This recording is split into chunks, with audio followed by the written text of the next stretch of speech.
welcome to the Omen Path podcast, where today, Dom, we've got a very, very special guest. We have a friend, hopefully friend of the channel soon, and head of the cEDH UK scene, Ben. How you doing, my friend? I'm doing well. Thank you very much for having me on. It's finally good to sit down and have a bit more of a chat, that's for certain. Yeah, so a bit of context for anyone listening. I went to the UK cEDH Championships and the Europeans last year, and Ben was a gracious host to me. We had lots of chats, and I said to him, "You've got to jump on the podcast. It'd be great to have you on." We're probably good 6-ish months on for that now, aren't we? If not a bit longer. Yeah. No. To be fair, we were always gonna have a sit down and have a chat. The fact that you stood next to me through my top 40 game in absolute silence, you have my long-term respect. Do you know what? Honestly, it was as much as that was a long ass game. It was honestly, from an observer, it was so entertaining because it just flipped on its head so many times. Like it was pure. It's not.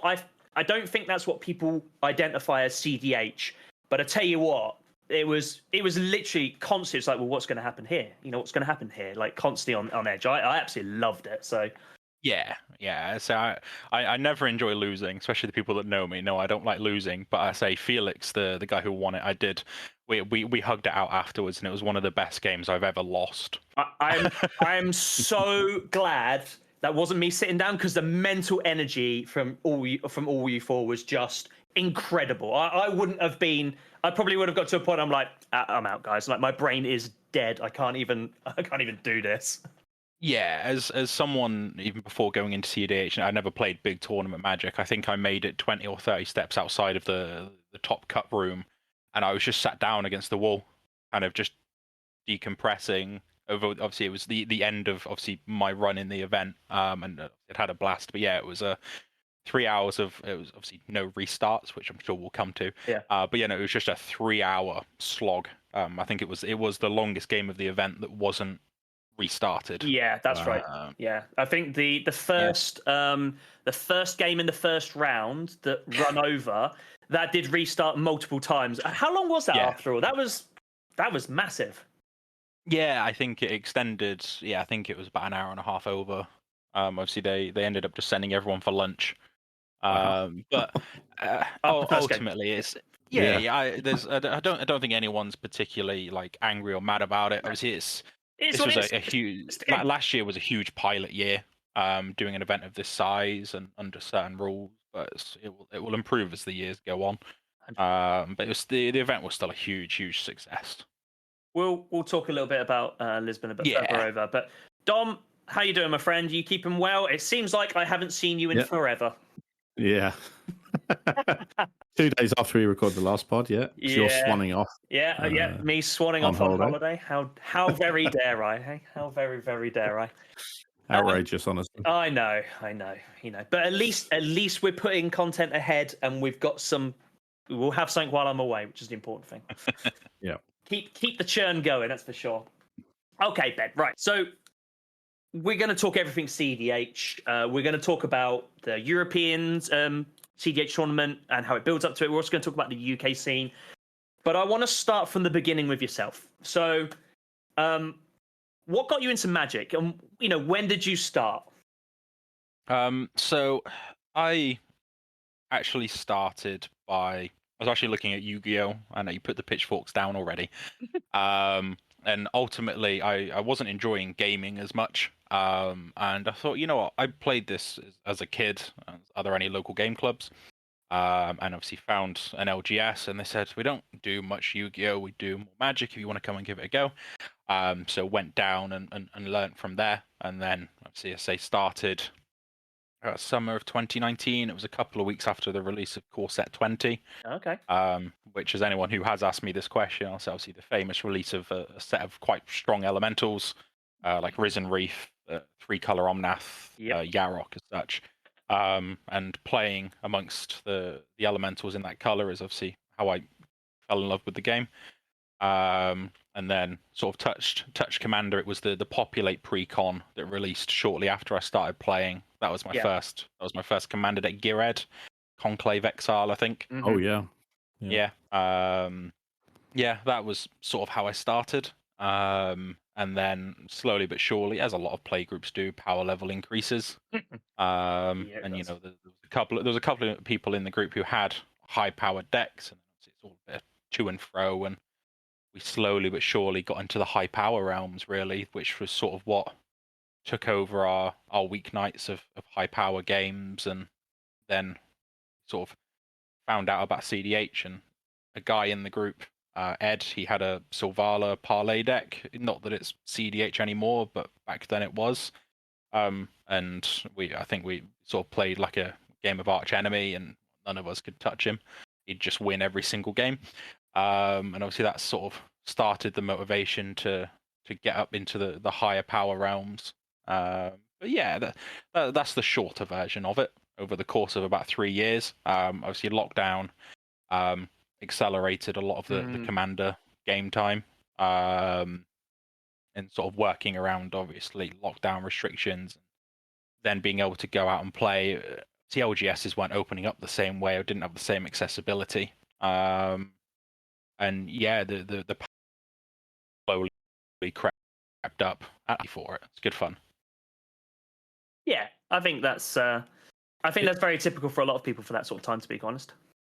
Yeah, I think a lot of people have kind of an arms race begins within, if they got a particular pod they play with all the time. You know, someone gets a new deck, particularly around so you've got to match it. Yeah, very much so. So actually, yeah, to take it to that logical kind of end game of cEDH is interesting.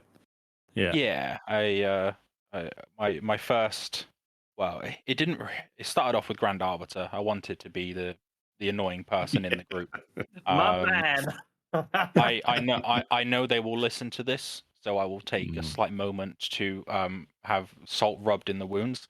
Dylan, who is the sort of the Kinnan player in the Midlands, a very, very good pilot on it. He's been on it since pre-release, since Kinnan released in Ikoria.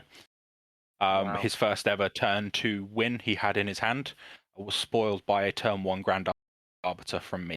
Wow. And he doesn't let me live it down, and I don't intend to live it down. It will constantly be a reminder that I stopped him. But then starting to try and look to win more efficiently, I then moved on to Narset Enlightened Master, the 6-drop from Tarkia. Yeah. Wow. Which as I hopped onto it, it was slowly fading out. Obviously, Dranith being printed. Obviously, you're not casting anything off of the attack trigger. Yep. So it did fade out. But those were the 2 decks that sort of introduced me to higher power and then sort of more interactive cEDH, because that's what cEDH is for the most part. It's highly interactive. So yeah, that was sort of the final jump that sort of got me sort of thinking cEDH is the way. Yeah. Okay, so you've spoken a little bit about obviously Grand Arbiter bit. Is that your favourite style of deck, the kind of stacks, or do you have other favourite commanders now? Yeah, Grand Arbiter, the traditional stacks may have worked a couple of years ago, or sort of more just before I actually took cEDH on in terms of it being successful. There are decks that in the meta that you'd say are similar, sort of the put the stacks pieces down and then break parity. I don't particularly like to talk. Well, these decks are hated, but like Tyam, for example, Timna Kadama, Jay. I just say it's Jay's deck at this point. He knows it. But yeah, there's decks that obviously put down these stacks pieces and are still able to win through their own stacks. But no, my deck of choice, or what I attended the first event on, was Tivit. Obviously, Esper mid range, obviously with Thassa's Oracle, Time Civ combos. Love it. Yes, that's my cEDH deck. That's Dom cEDH. That one is. Yeah. Yeah. It was the first event I turned up to in Huddersfield and won it. It was a smaller event, but it still felt good. I was in seat 4 and I mana drained seat 3's Tivit to cast mine. Yeah, it was a free 6 mana. I'm not going to say no to that. No. Sounds good. I mean, you're not removing it once it's down. You're not paying that ward cost. You just counter it. Fine. Yeah. But yeah, no. I then quickly moved on to cEDH. And then apart from I attempted Niv Mizzet for a laugh once. That did not work. Yeah. This is the 5-color Niv. No, Is it or the 2-color Curiosity? The Curiosity Niv Mizzet. So yeah. Is it Miznivit, Peron, and the Curiosity combo? Perun, yeah, Perun, yeah. So it was an Izzet control list, and it was a deck at the time. Obviously, it still had Dockside, it still had Jeweled Lotus. The deck is now dead. You can't cast it. Yeah. Obviously, the deck's main pilot, Shauna Giles, over in America, I believe she's left the deck now, or I've heard she has. But yeah, I tried that once, and then other than that, apart from a jokey event last December, I've been cEDH all the way through. I think I've had over 30 events on it now. Playing similar variations, but those who know as the months have gone on, I've just tried stupider and stupider things. It has worked to some extent. But yeah, no, I'm known for sort of having success on cEDH. I believe I was the only top cut in Lisbon on cEDH. Yeah. I think there was 11 pilots, but sadly I was the only one to make it through. And yeah, I'm looking at moving off of it. I don't know if I can bring myself to do it. It's because I've had success on it, and I now can't see myself building the deck seriously because I've had success doing stupid things. Okay. And I feel like if I actually want to play seriously, I just have to leave the deck for a while. But we can come on to that. But yeah, so officially I'm a cEDH Weatherlight Captain main, 5-color Legends, not the pod variation. The pod variation is not very good. I'm just taking my opportunity to air that because I know someone else is going to listen to this who believes the pod variation is good, and it's not very good. But yeah, the 5-color Planeswalker version. Yeah, very nice. Okay. I just want to before we really pour back into the sort of cEDH things, I just want to get a gauge of, before you know, probably like all of us here, you know, we all had pods. The arms race started, and before you know it, you start bringing, a pistol to a knife fight, and then it's a machine gun, it's a bazooka, it works its way right up there. Yeah. But what would you say, before you you hit that cEDH point, what was the style of deck and the style of commanders that you enjoyed to play? I mean, was you low to the ground, nice mono red burn? Did you like a bit more of a control-y? I mean, I think I know where you're going to go this already, but like, what was the style that you liked before you made that decision of going over to cEDH? What? You said you think I know where I'm going to go. Where do you think I came from? Well, the reason why I say that is because you were talking about Esper moving forward. I was wondering if it was going to be like an Esper control of some sort. Is what I was thinking. Yeah. So I my high-powered casual set of decks, and I had a few of them. My long-standing, I have a 5-color Elementals deck. Obviously, it's what I fell in love with. It's not very optimized. I mean, it has a few game changers in there, as they're now called, but that's mainly because the Vampiric and Demonic Tutor cEDH staples that are in there to get Risen Reef. Quite literally, yeah. The deck does nothing unless I have Risen Reef. Risen Reef is fantastic. I'm on pull from Eternity to get Risen Reef back from exile, because I know if I'm playing against my friend, it's going to get exiled. Yeah. So yeah, as I've got the Elemental Tribal that will always just sit there. It's a little bit more M20 Tribal, so like obviously I've got the 5 Cavaliers in there. It's the CMC of it is stupidly high. Yeah. But it's fine. I don't mind losing on it. And all the lands are the pretty elemental man lands, like the Ultimate Master box toppers and stuff. Yeah. So it's slowly getting blinged. And it's got I think that is, and it's got the serialized Zerda in, not Zerda, Kahira, the elemental lord in there. Packed it, so it's gonna go in there. But yeah, my more moderate to high powered decks are designed to frustrate opponents, is probably the best way to put it. I have a Riku list that is designed to copy a creature shooter spell, and from that point lock the game out. So if I get a Finale or a Cord or an Eldritch for 5 CMC and make a copy of it, I will then likely assemble a selection of the wizards that all tap to do something. So tap to bounce, tap to draw, tap to counter, tap to copy. Like Jewelcaster and Naru Meha just come in for extra wizards. Yeah. And then I normally just finish it off with a Seedborn Muse. So every turn, I just tap a wizard and go, do you pay the one? Do you pay the one? Otherwise, it's countered. And ideally, if I do it quick enough, that's it. The only things that would get through it are uncounterable things, like a Supreme Verdict, or this deck was built before Channel. So like Ottawa or that sort of thing gets through. Yeah. I had a Rocco list that was designed to assemble 7 druids and Seedborn Muse as quickly as possible with Guiltleaf Archdruid and just steal everyone's lands. Yeah, nice. I played Orvar, which, I mean, if it gets going, it can't be stopped. Just making 10,000 islands. There's a theme of filth coming on here, pretty much. Then, isn't there? Yeah.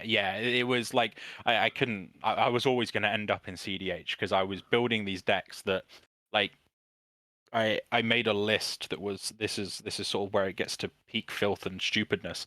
I built a list that was Sakashima and Sidar, so it's just Bant, but with a clone command zone. And if I liked the pod, I was tutoring for Grand Arbiter and making copies of that.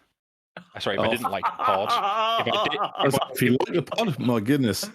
Yeah, if I did like the pod, then I'd just make copies of Risen Reef. It was fine. But yeah, no, there was constant filth being churned out. Yeah, and I have the Elementals deck, and that is the only sort of 4-3-2 or 1 deck that is physically built now. The rest are in shells, because there's not much point in me. There's not much point in me ever playing them, because I don't particularly know where they sit in the bracket. They're not cEDH. They just probably make like power level 4 games absolutely miserable. That is a brief summary of what goes on in my head when it comes to building non-cEDH decks a couple of years ago. Yeah. The worst bit was the Riku list was a part of a deck building competition with a friend of mine. They built Riku, I built Riku. We just looked at the command and says, "Oh, we'll just see how we both build it." And they went down the line of obviously just copying things like Terror of the Peaks. And I'm like, "No, you're locked out of the game." Sort of like just casually team a copying, and I'm like, "Nope, you're in prison. Can't do anything." That's hilarious. Yeah. So yeah, that's I'm not proud of my past, but I own it. It's fine. Okay, just quickly, 2 things, and I'll just want straight yes or no answers. Have you ever built Tigrid, and have you ever built Infect? I've never built Tergrid. Someone in my group had played it, and yeah, no, I think there is more stylish ways to ruin a game. Please see the previous decks I've just described. Yeah. And Infect, no, it's no. I was hoping you'd go for the holy trinity of the holy filth of the trinity of filth. But no. They do those the last 2 do really they do endure the salt level, but I still say that infect or poison isn't the problem, it's proliferation. Because actually if you was to I have a friend in a pod I play with who he always jokes, he sort of says, "Oh no, it's just it's a bit of poison, but there's like no proliferation in it." And we're like, "All right, okay, sure, no worries." Bear in mind, it's like Atraxa is the commander, so you're like, "So your proliferation, right?" And he's just like, "No." Said, it's not proliferation. We're like, "But you're playing Atraxa, you're definitely proliferating. Like, don't give us any of that." But legitimately, he doesn't have that much in there, proliferation, other than the Atraxa. But he blinks it like a filthy son of a you-know-what. Yeah. Like, obviously all will be won, obviously, with the addition of toxic counters, which is obviously Infect, but it's based on the toxic count. Yeah. And obviously cards like Prologue to Pheresis and Pick Your Poison. There's a selection of cards that just allow you to start the count to 10 without swinging. It's like, yeah. And there's an Azuri card that doubles proliferate. Generally, once you've got them to like free, because a lot of so I think there was cards in that as well. Once they got to can't remember what the mechanic was called. Once you got to 3 or maybe 4 poison, like it opens Bring the ending. It opens the door for other cards, and before you know it, once you've got 3 of them, you're off to the races and just race. Corrupted? I think it was. Mechanic name? Yeah. So I got that precon, the toxic precon. I was just like, oh, it's just infect in a fancy suit. No, Tergrid and Tergrid and Infector. No, I got a bit more flavor than that. Cool, very cool. Right, we're going to talk about cEDH. So I thought we would probably jump to one of the most notorious, maybe, or well-known. Seismic. Yes, where we could call that as well. Seismic. Yeah, we could call it. Yep, we definitely could call it that. So we very recently, had the big bans of last year. You know, that had a massive effect on cEDH as well as the whole world. It tore play groups apart and things like that. And we're obviously talking about the bannings of Jeweled Lotus, Mana Crypts, and Dockside Extortionists. What effect? Oh, sorry. First of all, what were your thoughts on the bans? And secondly of all, what was the repercussions in cEDH? Because the problem is what you normally hear a lot of is Mana Crypt's a bit too fast for, fast mana in EDH, blah, blah, blah, blah, and Dockside, blah, blah, blah. But for you guys, this had a big effect on your format. So what were your thoughts? And then, tell us about the aftermath. My initial thought was, because I was driving home at the time, and I saw the notification come through from a friend of mine who doesn't even play cEDH, but he keeps an eye on it. And I started driving home faster because I knew the server was going to be a fireball. When it was a fireball, 20 minutes later, by the time I got home. But yeah, the banning. Oh boy. I knew you wanted to talk about this. I should have done a bit of prep because this is a wormhole. This is. Yeah, it is. On a personal level, I did have. For some reason, I had a Nardu secretly hidden in my Sisay list at the time. So I did lose all 4 cards. And losing Dockside took Sisay down from a tier 3 deck to somewhere in the top 10. I say we were a very dangerous Sisay deck. If Dockside equals 5, we won. Was quite literally the answer to that. And I mean, depending on other situations, it didn't have to be 5. But the repercussions, a lot of obviously what we saw quite a bit was obviously the community being unhappy with the decisions. Obviously due to financial investment. You'd always underline it with this is a game for fun. You shouldn't treat it. You shouldn't try and play the money game. Agree. But ultimately it caused a lot of people. I say a lot. Obviously 3 or 4 sort of considerably sized groups to sort of rile up and attempt to create their own rules committees, that sort of thing, or like the cEDH committees to try and sort of steer us towards our own ban list. Now and I obviously I'm on the European committee. So obviously I won't speak too much because what we discuss in there is sort of private, but we did quite quickly come together and say we aren't going to take any actions. I think we were all quite confident that sort of the communities would understand our decisions, and it was that we were watching it closely. We weren't going to take any drastic actions towards changing anything, and we were going to continue to respect the statement that cEDH is playing EDH at the highest power level. So, and ultimately we respected the changes. And obviously, just as a side tangent, Portugal upped the playtest limit for the event to account for certain decks being killed off. I know that some of them still have legs, but obviously the initial scare was on decks like Corvold and Dargo, certain decks that needed their commanders turn 1. So it was already struggling, but like Nagila a little bit, the potence of losing Jeweled Lotus and Mana Crypt to allow these mono-colored 3-drop or less commanders to just come out, and like Malcolms to start swinging it. It did affect some decks. Niv Mizzet, for example, the loss of Jeweled Lotus and Dockside, that deck's a goner. So yeah, there was a call to generate our own rule set. There was divide in my server, in which we did say, look, the rules are the rules. We are going to be following it. Like the online leagues, for example, that we do for a bit of fun. I was like, they will follow the official rule set. So we did pause them just to let the sort of the chaos simmer down.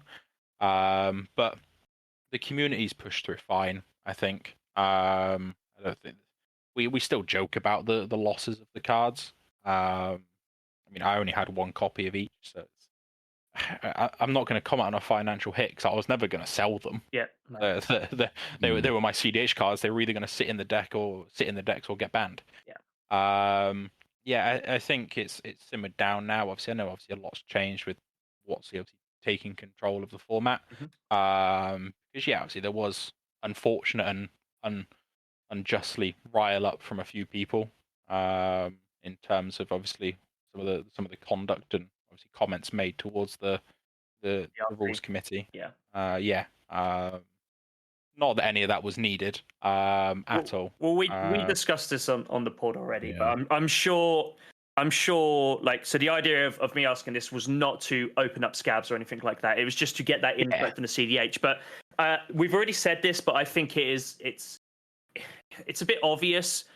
But if you are the type of person that is going to start private messaging people over their decision from an organization they're in there, particularly of some of the vile and horrible things that are said, they are people that we don't really want in our community. Like, I understand the financial implication, but I actually sit the same as you. I had multiple copies of all these cards, but it's just one of those things. Like, don't get me wrong. I personally don't look at cards and think, there's £20 sitting there. Like, I think of it in terms of the use I'm going to get out of it. Now, I understand that when there's a banning, you technically that use is significantly reduced. But what there is also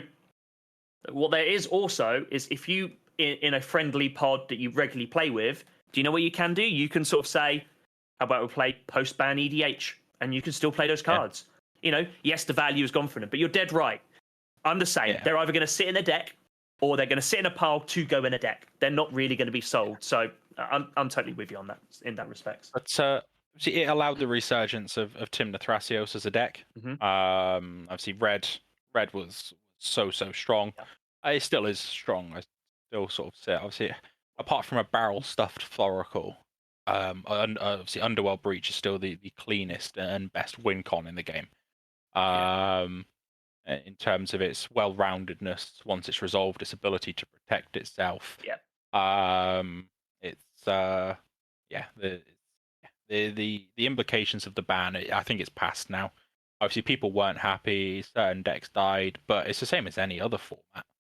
You know, I appreciate obviously I understand at the high level we were kind of like, what do we do now? And it put a lot of us back to the drawing board. But I remember a couple of comments in, again, the sort of the private European server saying it's 48 hours. The community are now back to the drawing board, deciding what direction to take the decks. I do miss all of the cards. Dockside was an issue. As one of the best Dockside utilizing decks, it was an absolute issue. I'll agree with that. But I think the community's moved on fine. I know obviously you can say we're sort of in mid-range hell, and we potentially need other changes to shake it up. But Dockside could go. I don't think Nardu was, obviously I understand from sort of a more casual standpoint, needed to go. I think it was fine in cEDH.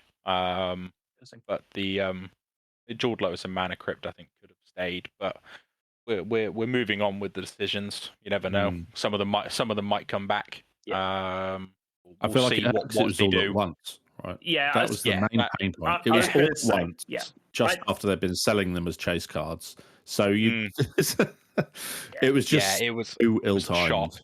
It was kind of the table that got flipped, and we were like, what do we do now?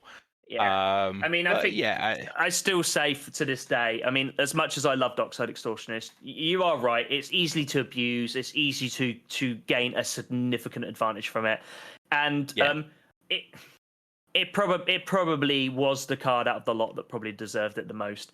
I think where a lot of the anger come from, arguably it could be the financiers, who know. But I think if they would have just sort of said, right, Dockside's getting it, we're keeping an eye on Jeweled Lotus and Mana Crypt, that would have made people to go that if they really cared about them the monetary value of it, they would have pushed it on. But more importantly, I think people would have gone, whoa, okay, they're keeping an eye on fast mana. Okay, it's fine and dandy. Although they do always overlook Soul Ring, which always makes me chuckle, but it's what it is. You can't make every precon illegal. No, yeah, I know. Look, for the record, I like Soul Ring. I like it. You know, I don't have any issues with it. But yeah, I just thought I'd be interested because obviously we have discussed these bans in terms of EDH, but to you guys, it had the biggest effect because they are the most powerful cards, and so it was interesting to have that from your perspective. It did mean, and I mean, obviously, again, I can dive into this quite differently because obviously we're currently now. People are discussing obviously the enchantment clone meta in terms of people are running copy enchantment and mirror made to snipe wristics and one rings and smothering tides. But it removed for a period. I feel like we're all of a sudden back on the same amount because we're all trying to copy each other's stuff. But obviously there was a drop in clones for a few months. You know, it's granted obviously if you still want to copy your one rings, you're still keeping your metamorphs. But like phantasmal image is long gone. Flesh duplicates long gone. In most decks. You know, there was certainly a card density change in terms of what the decks were trying to do because everyone was running every clone, hoping there was a red deck in the pod that was going to put a dockside down. It did get to the point where if you played dockside and didn't win, you're probably losing. Because someone else was going to copy it, force you to sack yours, and then they were just going to win. So it did allow for a little bit of deck building diversity, which I think was good. Yeah, I think that's it's a very fair point. There is generally there within any formats there is, particularly when there's been lots of shake-up, there is an idea of, and it's the same with new set releases. It's almost like a brewer's paradise when you shake things up. I like the shake-up to be with release sets more so than mass bannings. Personally, I'm someone that thinks there should be a minimum of bannings. You know, if you release new cards into it, I know Modern Horizons 3. Well, all the Modern Horizons have literally turned modern on their head. You know, so I don't mind that type of shake-up. Let it simmer down, then you decide what needs to be sort of gone and gossiped. But so there is two sides of this story, you know, which really is, you know, and I suppose from my perspective, you know, I know I was in the Discord when you guys were talking about this, and from my perspective, I felt like everyone took it as, oh, like you said, oh well, back to the drawing board. What's this new meta going to look like, and what am I going to take that hopefully is going to break this meta, which is exciting. You know, as a player and as a brewer, surely instead of, I'm going to use like an analogy for like I don't know, standard at the minute. Like, so there has been, you know, the most powerful deck in standard at the minute. I don't quite know what that is off the top of my head at this moment, but let's just say that is what it is. It's probably domain or mono red. Yeah, exactly. So everywhere. When you are looking to produce a deck to go to a competition, in the back of your head, you're thinking, okay, I've either got to run with the big boys and I've got to go for that, or I've got to build an anti whatever that deck may be deck to try and counteract it. Yeah. So I'm sure that happened in cEDH to a certain degree as well, but it must be refreshing to have that mix-up. Surely. Yeah. I mean, obviously, like I say, I use TNT as the main example. There was less of a demand to run red because it was no longer a case of dockside wins games. Yeah. And obviously, Devoted Druid suddenly became popular again, especially with the printing of Hazel's Brewmaster. So TNT decks are liking that 2-card combo. Eldritch Evolution, sacking the Druid. You have a Hazel's. You're not casting any more spells until you have infinite mana. So yeah, it did add a bit more variety. The Sisay deck suddenly turned to, okay, we need to generate as much mana as possible as quickly as possible. So for example, Essica started going into the 99 sort of as another relic of Legends. Enduring Vitality was a great print actually for a lot of decks. That card is doing way too much work. And the fact that unless you exile it, it comes back and still gives value. It still does it, yeah. Rude. Yeah, those cards are good. Great card. Yeah. Great card for Kinnan.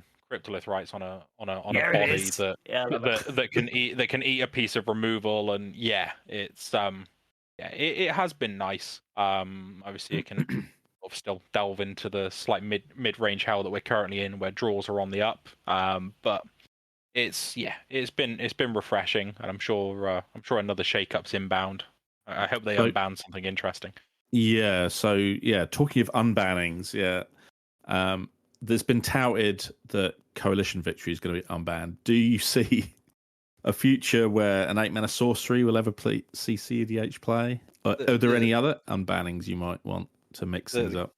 Coalition Victory, I am confident. Obviously, I preface this by saying if any 5-color deck goes infinite, they can of course just cast it. Yeah, and that's it. Resolve a Grand Abolisher, make infinite mana, done. Yeah.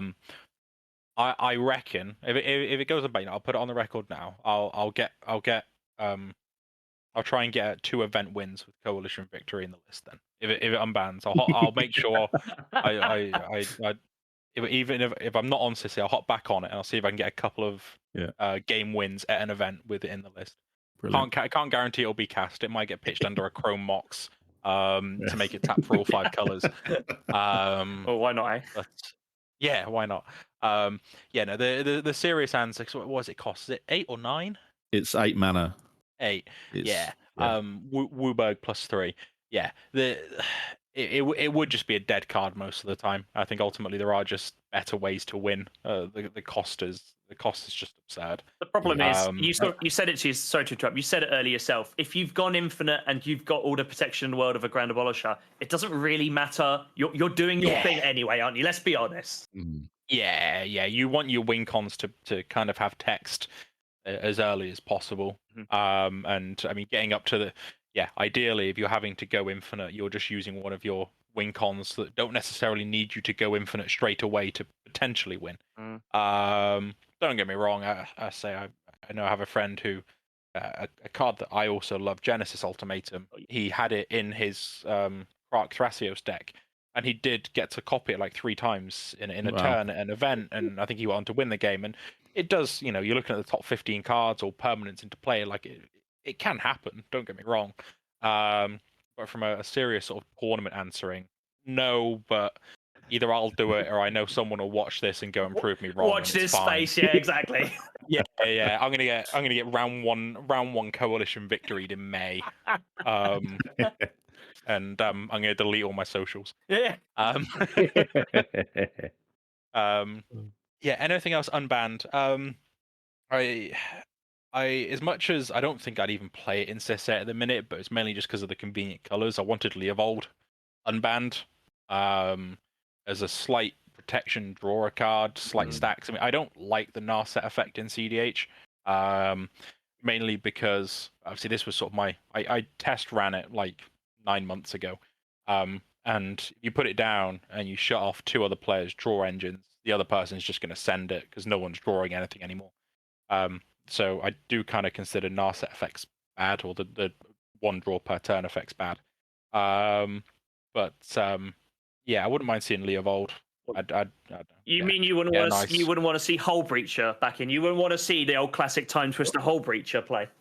I packed Hull Breacher the day after it got banned, and I still have it. Like I've sold out of most of my rares, but I do have it.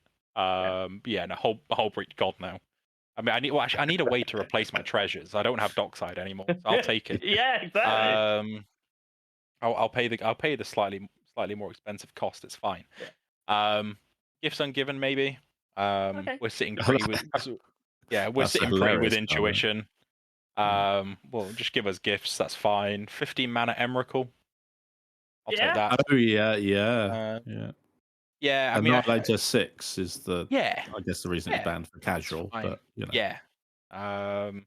there's a few cards that could be unbanned on there. It's whether or not they're being unbanned through all brackets and being assigned a game changer, or whether or not it's like a bracket 5 unban. Who knows? You could. That'd be interesting. We could. Yeah, we could spend 2 hours going through the list, absolutely. But yeah, I wouldn't particularly mind if they unbanned anything at this point. Something to shake it up, as long as it's legendary, so I can find me a reason to stay on Sisse, which is what. There's Caracas. Maybe be a bit spicy. Seen people talking about that one. Wow, that's a hell of an unban. That would be bold. It is, and it would just ruin like Tymna players' days. Just you want to draw 1 or 2 cards in combat? No, bounce the Tymna. It's probably I cheap think because they it's brilliant. randomly reprinted it in the Masters set as well. Yeah. This has Yeah, had a it's Yeah, it's not expensive anymore. Yeah. So I'll take Caracas back. I don't. My current commander doesn't really need to swing, so I don't mind. But yeah, no, there's a few things, but I'm happy to sort of sit back and see what happens. I'm down for anything at this point. Yeah, shake things up. That's for certain. It's interesting again because we normally talk about unbannings in terms of a EDH perspective. So to see and hear that from a cEDH, I mean, Leovold, I mean, I can understand why it was banned in EDH. I do understand, but that's interesting. And actually, you said something really interesting, which was, potentially maybe if they was to do an unbanning in bracket 5, but we'll come back onto that a little bit later on because I do want to talk about potentially whether there should be separate ban lists. So we'll touch back on that a little bit later. But that is an interesting concept that I do want to pin down at you. But so I want to talk to you a little bit more about you are obviously the UK tournament organizer. I want to talk to you a little bit more about this. So what does that entail? What does, obviously I know it's not your day-to-day job, but what does the day-to-day of that, what does it look like? And also, how did you get into it? Did you just all of a sudden go, you know what, I fancy doing this. I'm gonna sit up on that pedestal and see what happens. Like, talk us a little bit about that. So I've been watching obviously just general cEDH content. Most nights at the LGS, sort of playing higher power, would then finish with going back to a mate of mine's, and at this point, all of our work routines worked out perfectly, where we would probably get back about 9:15, and we would sit and play 3-player cEDH from 9 till either 3 or 4 a.m. Oh wow! Wow. And it happened every week for over a year, and it was sensational. It was absolutely good fun. And I just remembered sort of watching the content and sort of being, I'll say, not jealous anymore because lots happened, but obviously jealous of what the Americans had. This large scene, lots of events. And I saw a single event advertised in the UK competitive Facebook group from a store in Castleford. And I was like, is that it? And thought, no, we can do better. So I just posted in there saying, hey, looking to bring some like-minded people together to try and get events firing around the UK. Mm-hmm. Started the Discord 28th of May, so we're coming up on our 2-year birthday, a couple of months away. And slowly but surely, people started joining. And it started off with the Living Realms in Castleford, Huddersfield, and I think one other store. And that was sort of what initially populated the calendar. Mm-hmm. So that was sort of how it started, and people just started trickling in slowly but surely. The server didn't have much shape. Granted, to be honest, it's still a mess now. But it's fine. It does what it needs to. And it grew from there. Obviously, we had people reach out from different parts of the country saying, "Hi, interested in doing this. I'm from here. Can we try it? Over here, over there." And the sort of the process goes, and it has evolved a little bit as I've got a better understanding of also the business on stores. Because I'm probably about to talk about a few things that I've referenced, but obviously some of the community potentially don't quite understand in terms of getting events in certain parts of the country. And it's that the UK is small when we compare it to America. Yeah. They host 1Ks, 2Ks, 5Ks, and 10K prize pool events every month. I think we're smaller than California. I think probably something like that, like landmass. And it's that I'll speak to a store owner, and the key to get an event to fire consistently is a local player base. Now there is some of the best friends that I've made through this scene are there's a very dedicated set of traveling players that are sort of dotted around central to north and a little bit of south that you can guarantee seeing them at every event, unless they've got their life's normally ending is the only reason they wouldn't be there. And a store to be able to fire consistently needs to at least have a couple of pods within their local player base that would be there. And if they don't necessarily have that, I never provide a guarantee to a store that the event will necessarily be successful on the first couple of tries. But it will be very, very hard if you don't have the player base. Yep. There needs to be local player base. If they're interacting with the server, people will go and travel. But if you've got 2 to 3 pods that are being provided by people that travel who aren't necessarily available every weekend, because that's the crux, is that I try to go as many as I can, but I can't do them all. Occasionally, life does call on other things, and it's that if a couple of those pods can't make it, if you haven't got the locals, all of a sudden you got a couple of pods. And don't get me wrong, people will sit and play cEDH for the whole day. We just enjoy a good day out. But if you don't have the player base to reinforce the traveling crews, that's when it will struggle. And then obviously that's when the store doesn't make money, and then that's when they necessarily don't want to keep running the events. Yeah. And then sort of another perspective is that I use Huddersfield, for example. It's our longest standing event. That's Chris. That's Halbrand's event, isn't it? Yes, Halbrand. Yeah, Chris. He's fantastic for this cEDH scene, but just a straight up lovely guy as well. Yeah, he's absolutely lovely. I owe quite a bit to him. So for example, the Huddersfield store that's there, obviously they've got the benefit that it's not ran by the store; it's ran by Chris, which is also a burden taken off of the store. They haven't got to dedicate a staff member to the event. Yep. Obviously, in the smaller events, Chris will still play. Obviously, if someone is TOing the bigger events, normally they'll TO it. But the Huddersfield store has enough play space to run 3 decent sized events in one go. So if the event is quiet for a week, they don't mind. They've got other things happening. Yep. They know people will be back at some point, and like the store has singles. So I use that store as an example of sort of the prime example of how the events can go. But it's that I also then double down on the turnout locally needs to be good, because if a store is dedicating their whole play space, so if they've only got space for 30, as opposed to Gemini that could comfortably sit 100, if they are closing their store for this event and expecting a turnout, if the local player base isn't there, it will struggle. Yeah. Really, really struggle. So that's sort of a part of the building the relationship with the stores in terms of their expectations. And I am also quite honest with them. And look, your local player base needs to be the big foundation for it. Well, sorry to interrupt here, but also, so this is something that we've spoke to. We've got a local a group called the Arturo Guild to us, and they are building a community as well. Also, a friend of mine who is starting to build a pauper community within our local area and hosts the RLGS.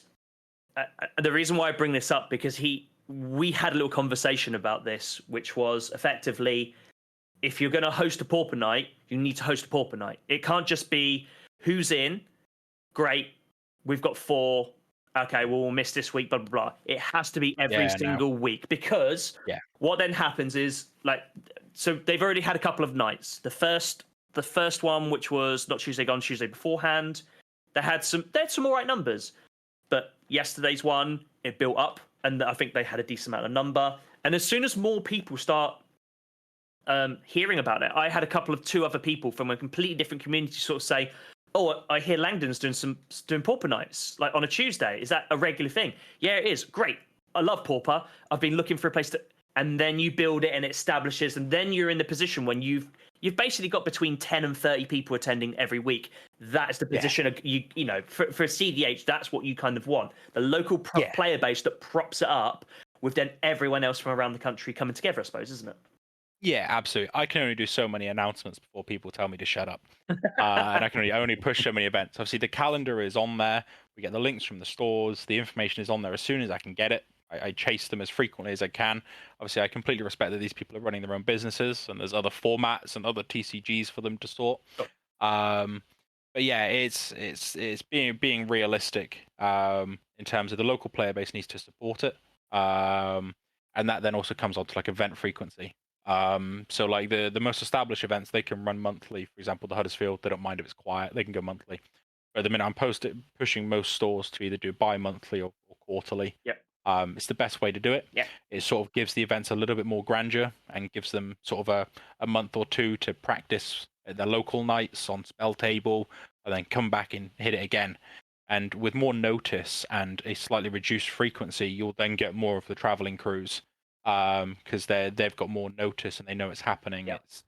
It makes the days a bit better, unless, say, again, Huddersfield, unless it's in a good location and everyone travels to it. That event will be self-sufficient and obviously I sort of leave Chris to sort that himself. But yeah, a lot of the events are relatively self-sustaining now. I'd sort of try and chat to most store owners every couple of weeks, sort of after an event. I mean, some of them are on the ball and they've got sign-up links and dates sorted well in advance. But it's just keeping in touch. Ideally, getting to most of the events that I can. I do work some weekends now, so I don't get to them all. Obviously, it's just keeping on top of obviously any issues that arise. We're slowly developing our rule set. So obviously, it's working with the judges to make sure that when issues do arise, because we have found holes in the rules. They're not currently perfect. So it's being able to fill those holes as well. Sure. But yeah, no, it's getting there. It doesn't take too much time. I normally try and kind of condense the admin into a day on a weekend if I'm not traveling to an event. If I'm traveling to an event, I'm not getting much done on that weekend. Especially if it's been a sort of 4 to 6 hour round trip. Sure. And it's been a long day. So normally it's crashing on the Sunday. It's mainly just keeping in touch with the stores. I don't particularly, unless people come to me regards a location, I'm not particularly out hunting for locations at the minute. I think apart from Scotland, there is a gap to fill up there, and a little bit more towards the east, sort of past the East Midlands, not all the way necessarily over to like Norwich and stuff. Back in that sort of gap above London, there's a gap to fill there. Yeah. Beyond that, I'm quite happy with the coverage. I think we're at 21 locations that are running events at some sort of frequency now, and it's kind of getting to the point where I want it to. We hit a bit of a boom last year, and I did sort of have to say to stores, I was like, we need to wait for the server to grow. Great that everyone wants to be involved. The community's not big enough. If everyone tries to do monthly, we're gonna start hurting each other's event attendances. Yeah. And everyone did respect that. I completely appreciate. I'm a random person who's decided to start this project. And at all times, I try and respect that these stores are their own businesses. Mm-hmm. But I sort of know how the community, or what the community wants in terms of event frequencies, that sort of stuff. So if we are going in the wrong direction, it's sort of a hang on, we've got too much clustered. But to be honest, we're starting to push the limits. Like I say, a couple of weeks ago, we had 3 events on the same day, and Wow. I think there's about 90 of us playing around the country, 2 qualifiers and 1 winner duel, and it all went very, very well. Nice. I've rambled a bit there, but it's not too bad. It's starting to become self-sufficient, and I'm starting to work on smaller projects like playmats, sleeves, hoodies. Because I quite like us to have a bit of coordination for Munich this year as well. Oh yeah. So talking about Munich, so have you got any other upcoming events as well? So you got qualifiers for Munich. Yeah. Or... So is the qualifier, because Munich is the championships, is it? Yeah. So the Munich. So the Germans have got it for this year. We've got obviously excluding myself. Qualified due to position. I'm incredibly grateful for it. We've got 30 tickets to give out, which we've given out 1, 2, 3, 4, 5, 6, 7. 7 have been allocated so far, and there's 23 more to go. So is this sorry to jump in? So this you're basically talking about a building up towards European champions, but you're talking about hosting a UK player base that can then go together and compete for these passes that then it makes them eligible to then go to Munich effectively, aren't you? Yeah, absolutely. So yeah, we've been, I requested, and actually the amount I requested was based on how many of us actually just showed up to Lisbon last year. Obviously last year there was a mixture of qualifier and public sale. And obviously there was a slight oversell, but ultimately there was 30 of us out there, so I requested 30 again. I don't think that was me being greedy at all. But the 30 covers us. Obviously, the event's going to be bigger this year. It still leaves room for other countries. I know the Germans have had 50 tickets, so I didn't think I was asking for too much when I said 30. But it's also being allocated at a nice rate. I say the 7 have been handed out, and there are going to be a selection of qualifiers to continue through the rest of the year, with the final 4 tickets. So there's 19 left to hand out before Nationals in September, and then the final 4 will be allocated there. I imagine there might be a bit of drop down. If someone does win a ticket and then goes on to win another, it does just fall down the bracket. But yeah, it's going to be an exciting year. So Lisbon was incredible. I think Munich's going to be just as good. The one thing I was lucky enough to attend. So you were sort of talking about Nationals in the UK Nationals, lovingly known as Benfest, if I remember rightly. Which yeah, I don't know how it started, but I'm running with it now. I love it. Personally, I think it's fantastic. It works really, really. Maybe you should book a venue in Benfleet as well, and just roll with it. That'd work amazing. But obviously, so like last year, you were very kind to allow me to come along to Benfest and sort of come and observe and get involved, and obviously the same again for the European Championships. And I really loved I enjoyed cEDH beforehand anyway, but getting involved with you guys made me really kind of go, do you know what? Like, I really love this. I love the format. I love getting involved with you guys, and I love the fact that you're winning these tickets for a bigger purchase. Instead of just, I'm going to go win a jewel. Don't get me wrong. There's nothing wrong with winning a jewel land or a serialized card. Like, there's nothing wrong with that at all. But I really love the idea there's a bit more foundation, i.e. you can win this ticket. It gets you entry into the next step up, which is effectively the European Championships, obviously this year in Munich. Yeah. And I love that because actually, you'll have that going on in Portugal, France, Germany, all these sort of other countries.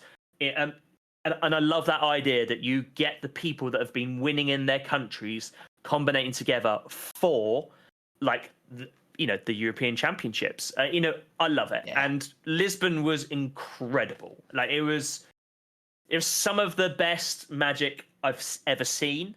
As much as you're very kind about what you sort of said at the beginning, I loved every single second of watching you in those sort of top 16s.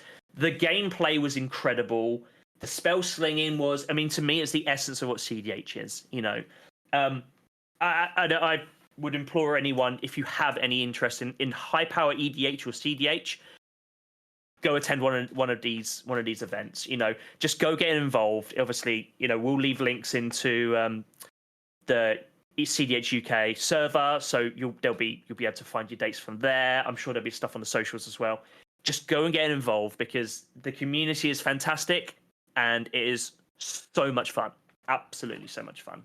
Yeah, the community is great. And don't worry, it is a learning curve. That's for certain. So turning a 4-player format into a competitive, it's a learning curve. But when you're playing with the right people, even if you're not always winning, it is still fun. The learning the process of it. Because thankfully, apart from a small selection of decks, we only play with like 200 different cards outside of lands. The thing that I definitely noticed is that, look, they were competitive events, and we all understand everybody wants to win when you're playing a competitive event. But the one thing that I always notice is there's a lot more politicsing in cEDH than I ever knew before I started to attend like Benfest, and I loved it. But the one thing I always really noticed is there may be the competitive juices gets flowing. There's definitely no negativity, but there's obviously people want to win. But I tell you what, when it's all done and dusted and the win has been established, the hand is shaken straight away, and everybody goes back to the community that they are. They come together, and it's just like, oh, you nearly had me on this, and blah blah blah. Like, I didn't see a single bit of saltiness or anything like that. It's sometimes associated with competitive play, not just cEDH. I didn't see any of that, and I personally, I think that was more of an exposure of what the community is, more so than what people sort of say it is. Do you know what I mean? Yeah, it's not a toxic community No, at all. no. I can very much sort of relate to what you just said in terms of the relationship between players. Let's say, so there's a couple of them that'll be watching this, and they know who they are. We play a hell of a lot. I would refer to it as rivalries at this point. I know the last time I beat them. I know the last time I lost to them, and I can play out how a lot of those games went in my head quite often. And when we are sat there, absolutely, the tension is high. We still have a laugh and a joke, but there is a level of professionalism and respect that we are good at piloting our decks, and we need to be on top of our game if we do want to beat that person. Mm-hmm. But when it's all said and done, hugs at the start of the event, hugs at the end of the event, it's all chill. It's they are just fun days out, as I sort of referenced a little while ago. It's all we want, fun days out. That's what anybody really wants from it, really, let's be honest.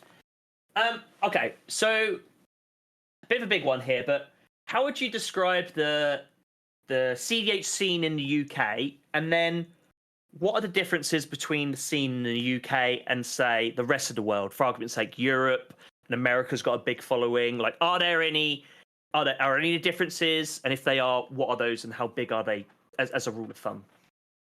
Yeah, so I used to discuss quite a bit, or I used to see discussion about the American scene. This was more pre-Dockside ban, that it was more turbo heavy. Okay. The European scene, it's kind of been hard to compare. It kind of feels like it all does kind of meld together a little bit. There's still quite a range of play styles. The UK side, whilst we're growing, we seem to love our politics. We talk a bit too much. I compare it to, obviously, I believe it's the rule set over in Japan that's 60-minute rounds, minimal talking, and we're just about scraping by at 80 minutes. We came down from 90 because we were giving people too much time. Sure. I think we were questioning 80 while we still had docksides. So 80 without dockside is a bit tight, but we're doing fine. Some games still end in 5 minutes. The comparison, it's not something. I don't play against the Americans. I'm in a server with a selection of them, but I haven't had a huge amount of game time against them, to be honest. Okay. I hear comments get made, and we see tournament breakdowns. The meta is there. It's not too different to ours. Obviously, there's certain decks that, with us being still a smaller community, there's certain decks that do crop up a bit more. It's easier to affect the meta when the meta's a bit smaller if you get enough people to try and shift it. Sure. I'm not entirely sure how best to sort of answer the differences at the minute. Okay. There's still quite a lot up in the air. The European side, I wish I could comment from Lisbon, but as you know, my Lisbon event was an emotional roller coaster, and I can't remember much more other than the games. It will certainly be something that I'll probably be able to provide a better answer after Munich. Okay. We'll see how the stats lie after the bans, but I think the cEDH is. I know Japan has sort of the wilder deck list that we occasionally see cropping up. I think that's where we saw the Lumra mono green list crop up from. I think that's the first time we saw the mono green bear combo with the lands crop up out of nowhere, and that is interesting. Yeah, I believe like down in Texas, there's I think it was the first time I heard it was the Valgavoth, not Valgavoth, it's the mono black boast creature, the 2-drop that searches its library. It's like Valskoy or something. Yeah, something like that. It boasts, fetches Adnors, casts Adnors, and puts its entire deck in its hand because its deck CMC is lower than its life total. The meta at the minute, I haven't had a huge amount of look at it. I still think it's a little bit up in the air. There's so much scope, but I occasionally look at EDH top 16, and it's sort of where I imagine it to be. Blue Farm, TNT, Tivit, Sisay, Rogsai. Yeah, I haven't had too much time to look into it. I don't think they can be too much different between the countries. Mhm. I think the main difference, and I'd have to be out there to comment on it, is the gameplay etiquette. I know obviously there's rule set differences, but I imagine more the demeanor of how you play. Like I hope the Europeans are ready for a yap fest when they come over for Benfest in September, because we do not shut up. People need to call a judge a bit more, even on me, but it's fine. Yeah, I think the meta is quite well blended across the continents. The one thing that I noticed was there was talk about the differences politicsing. So, correct me if I'm wrong, but is it between the UK and the Europeans, or is it the Europeans and the Americans? Where if you basically in the UK, we could be sitting in a pod right here with a fourth person. You could show me a card and sort of say, this is what I've got to deal with this problem. What can you do with this? Whereas, is it in? I can't remember which way it is, but in another country, the general consensus is if you're showing information to one person, you show it to everyone. Yeah, I can't remember where the Americans are currently on. Yeah, and they work with a few different rule sets. Obviously, you've got the top deck addendum. You've got certain events that are ran non-playtest friendly, so they've got a bit of like the SCG cons, I believe. Obviously, they're slightly Wizards affiliated, possibly. Okay. I'm not entirely sure on the American side, but yeah, the Portugal rule set, the term I use was show one, show all. Yep. If I wanted to, if you were sending it, and I wanted to reveal a card to the recording bot, I would have to show it to all four of us. Whereas in the UK, we're not a fan of that. I was I'll die on my hill on this one. Because I've said it's the one thing that I have no intention of changing, and the way that you politic changes drastically if you have to reveal an answer to an opponent, because otherwise they just don't send it. Yeah. If they know what the definite answer is, or they might just send it anyway, because they're like, oh, I can beat that. Yeah, we're much more of a fan of the hidden politics and being able to show a card to one person, and not potentially taint the game for the person that's in the best position. Mm-hmm. And that's how we're going to keep it for the foreseeable future. Yep, I think that's not a bad. Yeah, I like it like it that. makes sense. Yeah. Yeah, I think it makes sense because like you say, if you say, well, I've got this counter spell, and the person who's winning, obviously, normally you're going to have to try and team up against them, right? So you're not really going to want to show them. The thing I love about that is me and Ben may be sitting here thinking you're about to send it, Dom. But Ben could lean over to me and show me an island. Ben could lean over and show me an island and be like, okay, I think we can deal with this. This is what I've got. Blah blah blah. Do you know what I mean? It's almost like that sort of like I kind of like a little bit of that. I mean, a little tricksy. Yeah, a bit tricksy. Yeah. Exactly. Yeah. But equally in those type of scenarios, like if that was me, for argument's sake, if you two were showing cards, me personally, I always just think to myself, well, let's see it then. And I would try and do it because let them have it. Yeah, exactly. Let them have it because I think it's because I'm quite prepared to do that. I'm quite prepared to be a bit like, well, you never know. And always one of my favorite is that like, oh, does this does this resolve? And you'd be like, yeah, this time it resolves. Like, do you know what I mean? Yeah. Plant that little seed. Here's one you'll like, and I don't think a lot of people knew this happened. We had Seat 1 Rogsai, Seat 2 Mion Sisse, Seat 3 Magda, Seat 4 Timna Thrasios. The Rogsai player, Elijah, top 2 Rogsais in the country, very scary. He'd just wheeled, and he'd cast a Gataxian probe targeting me. And I said, don't waste that. Target him, the Magda player, I'll show you my hand. He goes, go on then. So I handed him the fresh 7 that I'd just drawn. The Magda player goes, I'd rather you have more information. Target James on TNT. Magda player hands his hand over to Elijah to look at. Elijah just paid 2 life to cast a Gataxian probe and got to see 21 cards. Bargain. Through a political state that was started from me because I knew we were in a very sticky situation. Elijah and myself were behind. I was like, I no, don't target me. No point here. Look over there. And as a result, Elijah got to see 21 cards for 2 life on a Gataxian probe. See, I like that. I mean, I like that. I do. Yeah. Play that any day of the week. Yeah. Jay's famous for it on Timna Kadama. he knows his deck can be scary at certain points and can win in an instant. He will at times just put his hand down. He'll reveal it to the whole table and go, I'm just going to sit here until I draw something else. So stop looking at me. It doesn't happen a huge amount, and it's normally done by the players who have played a lot more events, and we're just happy to go, well, there you go. That's what I've got. Deal with it. Or you'll see that I'm not something that needs to be dealt with. Because it is difficult. People can miss threat assess, and sometimes if someone is really looking, and it is a learning curve. I completely appreciate that mistakes can be made not by piloting your own deck, but by targeting the wrong thing. Yep. The famous term is removing the stacks piece and losing. Like, don't remove the stacks piece if you're not going to send it, because you're probably not going to get another turn. Someone else is probably waiting for that stacks piece to leave, and they've got it. You've just handed them an option. Yeah, you've just opened the window for them. I've had that. Yeah, especially while playing the new Elish Norn that blanks, ETBs.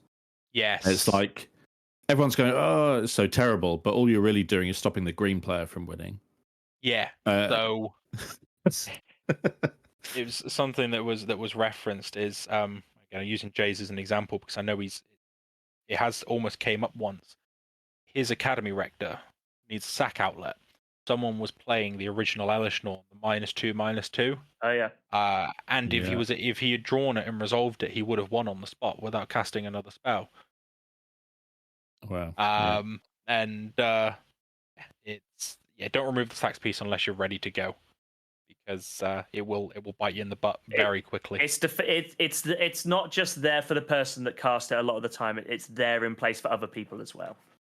Yeah, then it's also responsibly not playing a stacks piece, which removes one player who just already wasn't ahead.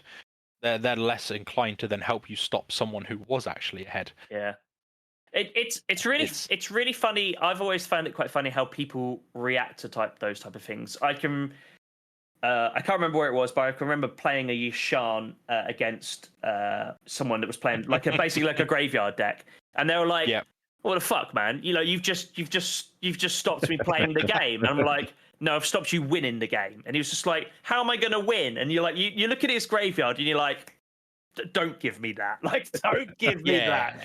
Do you know what I mean? And there's always those type of people, but yeah, sometimes. But it's also, I think it's also important to sort of say, at a competitive level, even at a competitive level, it's very difficult when you're deep in the tank and you're so focused on trying to do what you need to do.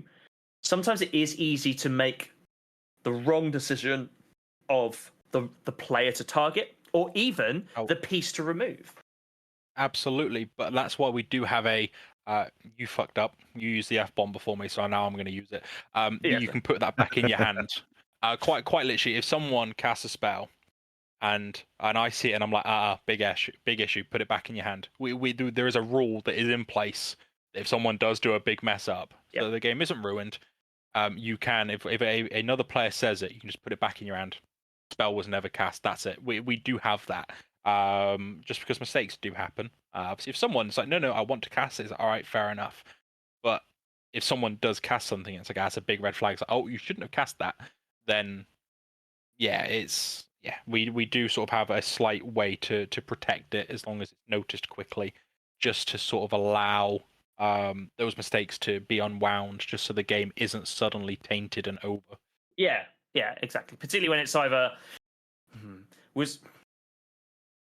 it's a difficult one to navigate, because in that scenario, the person, it's very easy for at least two, if not three people to be like, "Are you joking? Like, you should be this," or blah, blah, blah. But also, like, legitimately in that person's head. I mean, I've been guilty of this. I've been like, "Oh, I want to get rid of this." And they're like, "Well, what about this?" And it's like, no. I want to go with this. Unfortunately, I am a type of person that I don't mind being told if I'm doing something wrong, but something that I always puts my defenses up. If when someone says to me, "Why are you targeting me? I'm not the threat," I'm always a bit like, why are you saying that? Because the amount of times that's need to do next when yeah, exactly. These are normally the people that will politics you away from doing something you're going to do, and then all of a sudden they're off. They're sending it in the next turn, and you're like, great, I goddamn knew it. Yeah. Like, do you know what I mean? Your opponents do not have your best interest at heart. Yeah, exactly. That is sort of something we. And lying isn't against the rules. It's I would recommend if anyone comes into this community, please do not lie. Because otherwise no one will ever listen to anything you ever say again. Yeah. If I know a liar is sat at my pod, is me talking from a player's perspective, I am not listening to you. That is it. Yeah. That is unfortunately the strict part of it. Once you lie once, that's it. Yeah. We joke saying you get a lie a year and it resets at the Euros. No, you can't. If people want to lie, absolutely go for it. But you best be prepared. You may as well turn up. You may as well turn up to each event on Rogsai and just keep trying to send it. If you go to the mid range, no one's politicking with you. It's a little bit cutthroat, but the format is based on trust. Yeah, exactly, and that's exactly what I was going to say. There is a difference between I'm bluffing and I'm outright lying to you. And do you know what I mean? And it's all in the words, isn't it? So yeah, what you can normally find is there's a difference between I don't have a counter spell and I can't counter this. Like, there is a big difference, because you could be telling the truth. They could be casting a creature and you've got a negate. But also, they could be, if you stand there and you say, I can't counter this card, and then the next turn or two spells cast later, after not drawing, you pull out a counter spell, someone's going to be like, bullshit. Like, do you know what I mean? There is a big difference. Yeah. Whereas actually, I think if you was to say to the pod, you don't have to say anything, but if you felt like you needed to, you could sort of say, I don't feel like this is for what this is needed for. So the one thing I tend to find is as you know, because I built it while I sat next to you, is I am playing Kinnan. That's my deck. Now, part of the reason why I'm playing Kinnan is because I don't always know the key cards, the key lines, and the things like that. For me, Kinnan, I'm doing my thing, and I'm going to try and protect my thing. I will get involved as and when I feel like I need to, but that's the way I like to try and play Kinnan. It's not always the best, it's not the most politicsy, but it's the way I feel comfortable until I learn more and I can establish myself a little bit more. But what I can always tend to do is I might sort of say, well, look, I do have some interaction, as the person that's the least experienced in this pod, potentially, like a Lisbon, when I played a few games with you guys, I'm quite happy to sort of say, look, I do have some interaction, but convince me to use it, because I'm not quite convinced this. I'm trying to think of a good example. This card that you're really, really worried about that doesn't really affect me, why should I use my resources on this that's actually I know is going to turn your deck off? So only one, right? There's a few famous terms community famous terms that we hear at quite a lot of events now. So if the player order, if I was asking you to interact, Alex, but it's my turn next, you'd be like, it's not my turn I'm fighting for. It is my turn next. And it's like, why should I help you get to your turn? Yeah. Are you promising not to win in your turn? And if I say no, you pass priority, because you know I'm sending it in my turn. The other famous one is if someone says, I'm not winning this turn, you need to double down and get some more information out of them. Because I can say that in Sisse. I can go infinite, lock you out, put down to fairy, go to the next person's upkeep, and then kill you all. I said I wasn't winning this turn.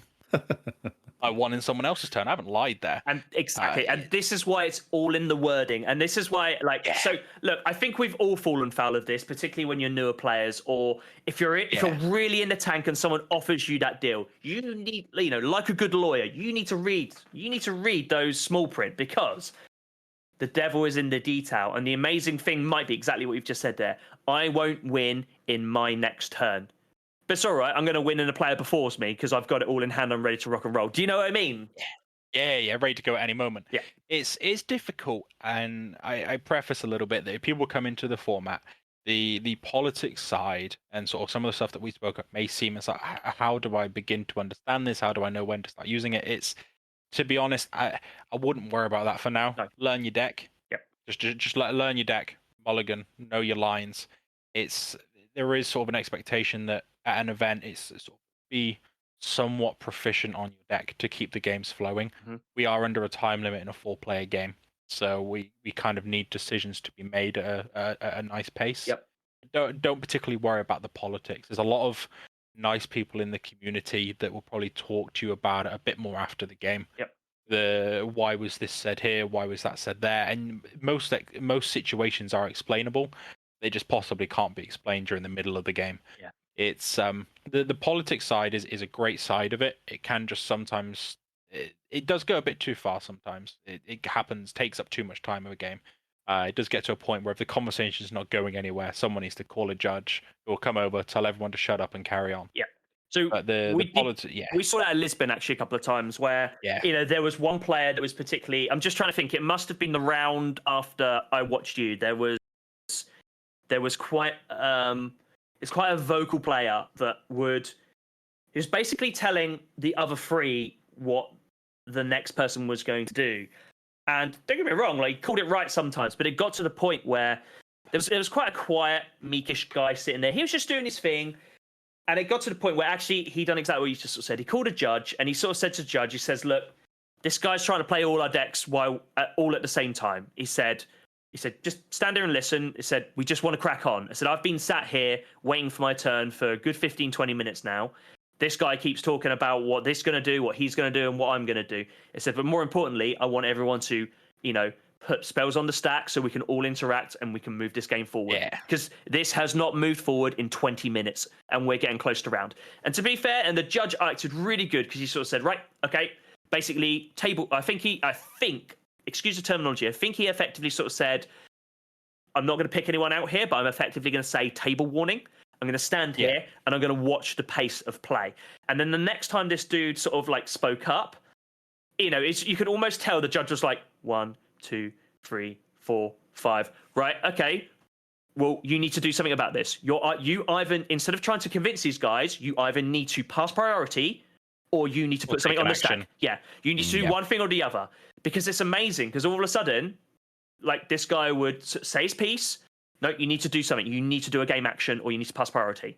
Blah, blah, blah, blah. No, you need to do pass priority. It is amazing how frequently he was presenting that he had something to put on but wanted to see if anyone else did beforehand, gathering the information. And I could see it, and I think we all see it. And this is what the sort of quiet guy was sort of saying. He's like, we all know what's going on here. He's wasting so much of our time by trying to play this game. Judge, can you interdict? And that's one thing that was really good to see. And to be fair, after the game was done and dusted, he went, "No, you called me on my tactic, and I'll hold my hands up to it." But there was no lying, there was no dishonesty. It's a competition at the end of the day. It's something he can do. But equally, the judge can be called at any point, exactly what you just sort of said. Yeah, he was bending the rules. Yeah, I think that's good. To be honest, if it was the round you were watching after me, obviously that's top 16. Exactly. And I know there was a bit more leeway with that as well. Yeah, if whoever wins that game is securing at least 2 dual lands, so I'd be pulling out every trick in the book at that point as well. Understandable. So, but yeah, the politics and the judging, it's a whole another world, and it's hard to judge. I've got a huge respect for the judges that work with me at events. They do a huge task on that, or they have a huge task on their hands every time, because it's a little bit of the unknown, because it is a 4-player political format. So huge credit to those guys that do judge some of the events. 100%.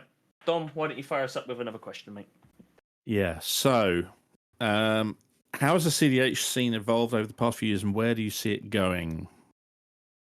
So, I suppose I can only go back as far as I was involved in it. So, as you were starting from May 23, there wasn't much of a scene here. I think there was an attempt to do a couple of events a couple of years prior up in Leeds. I hear people sort of referenced, but the server started in May 23. Now in April 25, we've gone from no members up to now over 700. The European committee has grown.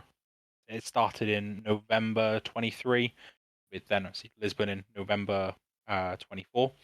That committee was started, and we had that first qualification year. I think this committee is only going to grow as other countries gain their community leads to come and join and provide a country with more structure as the years go on.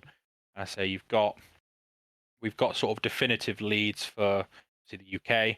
I'm somewhat overseeing Ireland this year, planning to sort of let them become a bit more self-sufficient next year.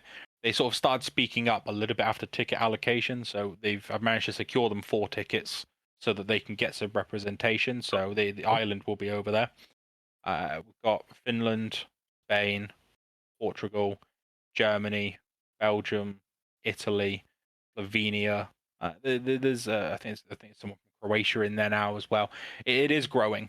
Wow. And I think with us continuing, and we all are sort of on the same mindset. We're in agreement on most things. I see the slight differences will just crop up when we all host our own Euros as the years go on. Yeah. But we are in agreement on most things, which is absolutely brilliant. We all just want the format to keep growing. I think as the format grows, I think we as a group will continue to lead. I don't think we're in any sort of position where there is a need for competition. We're all working with the community.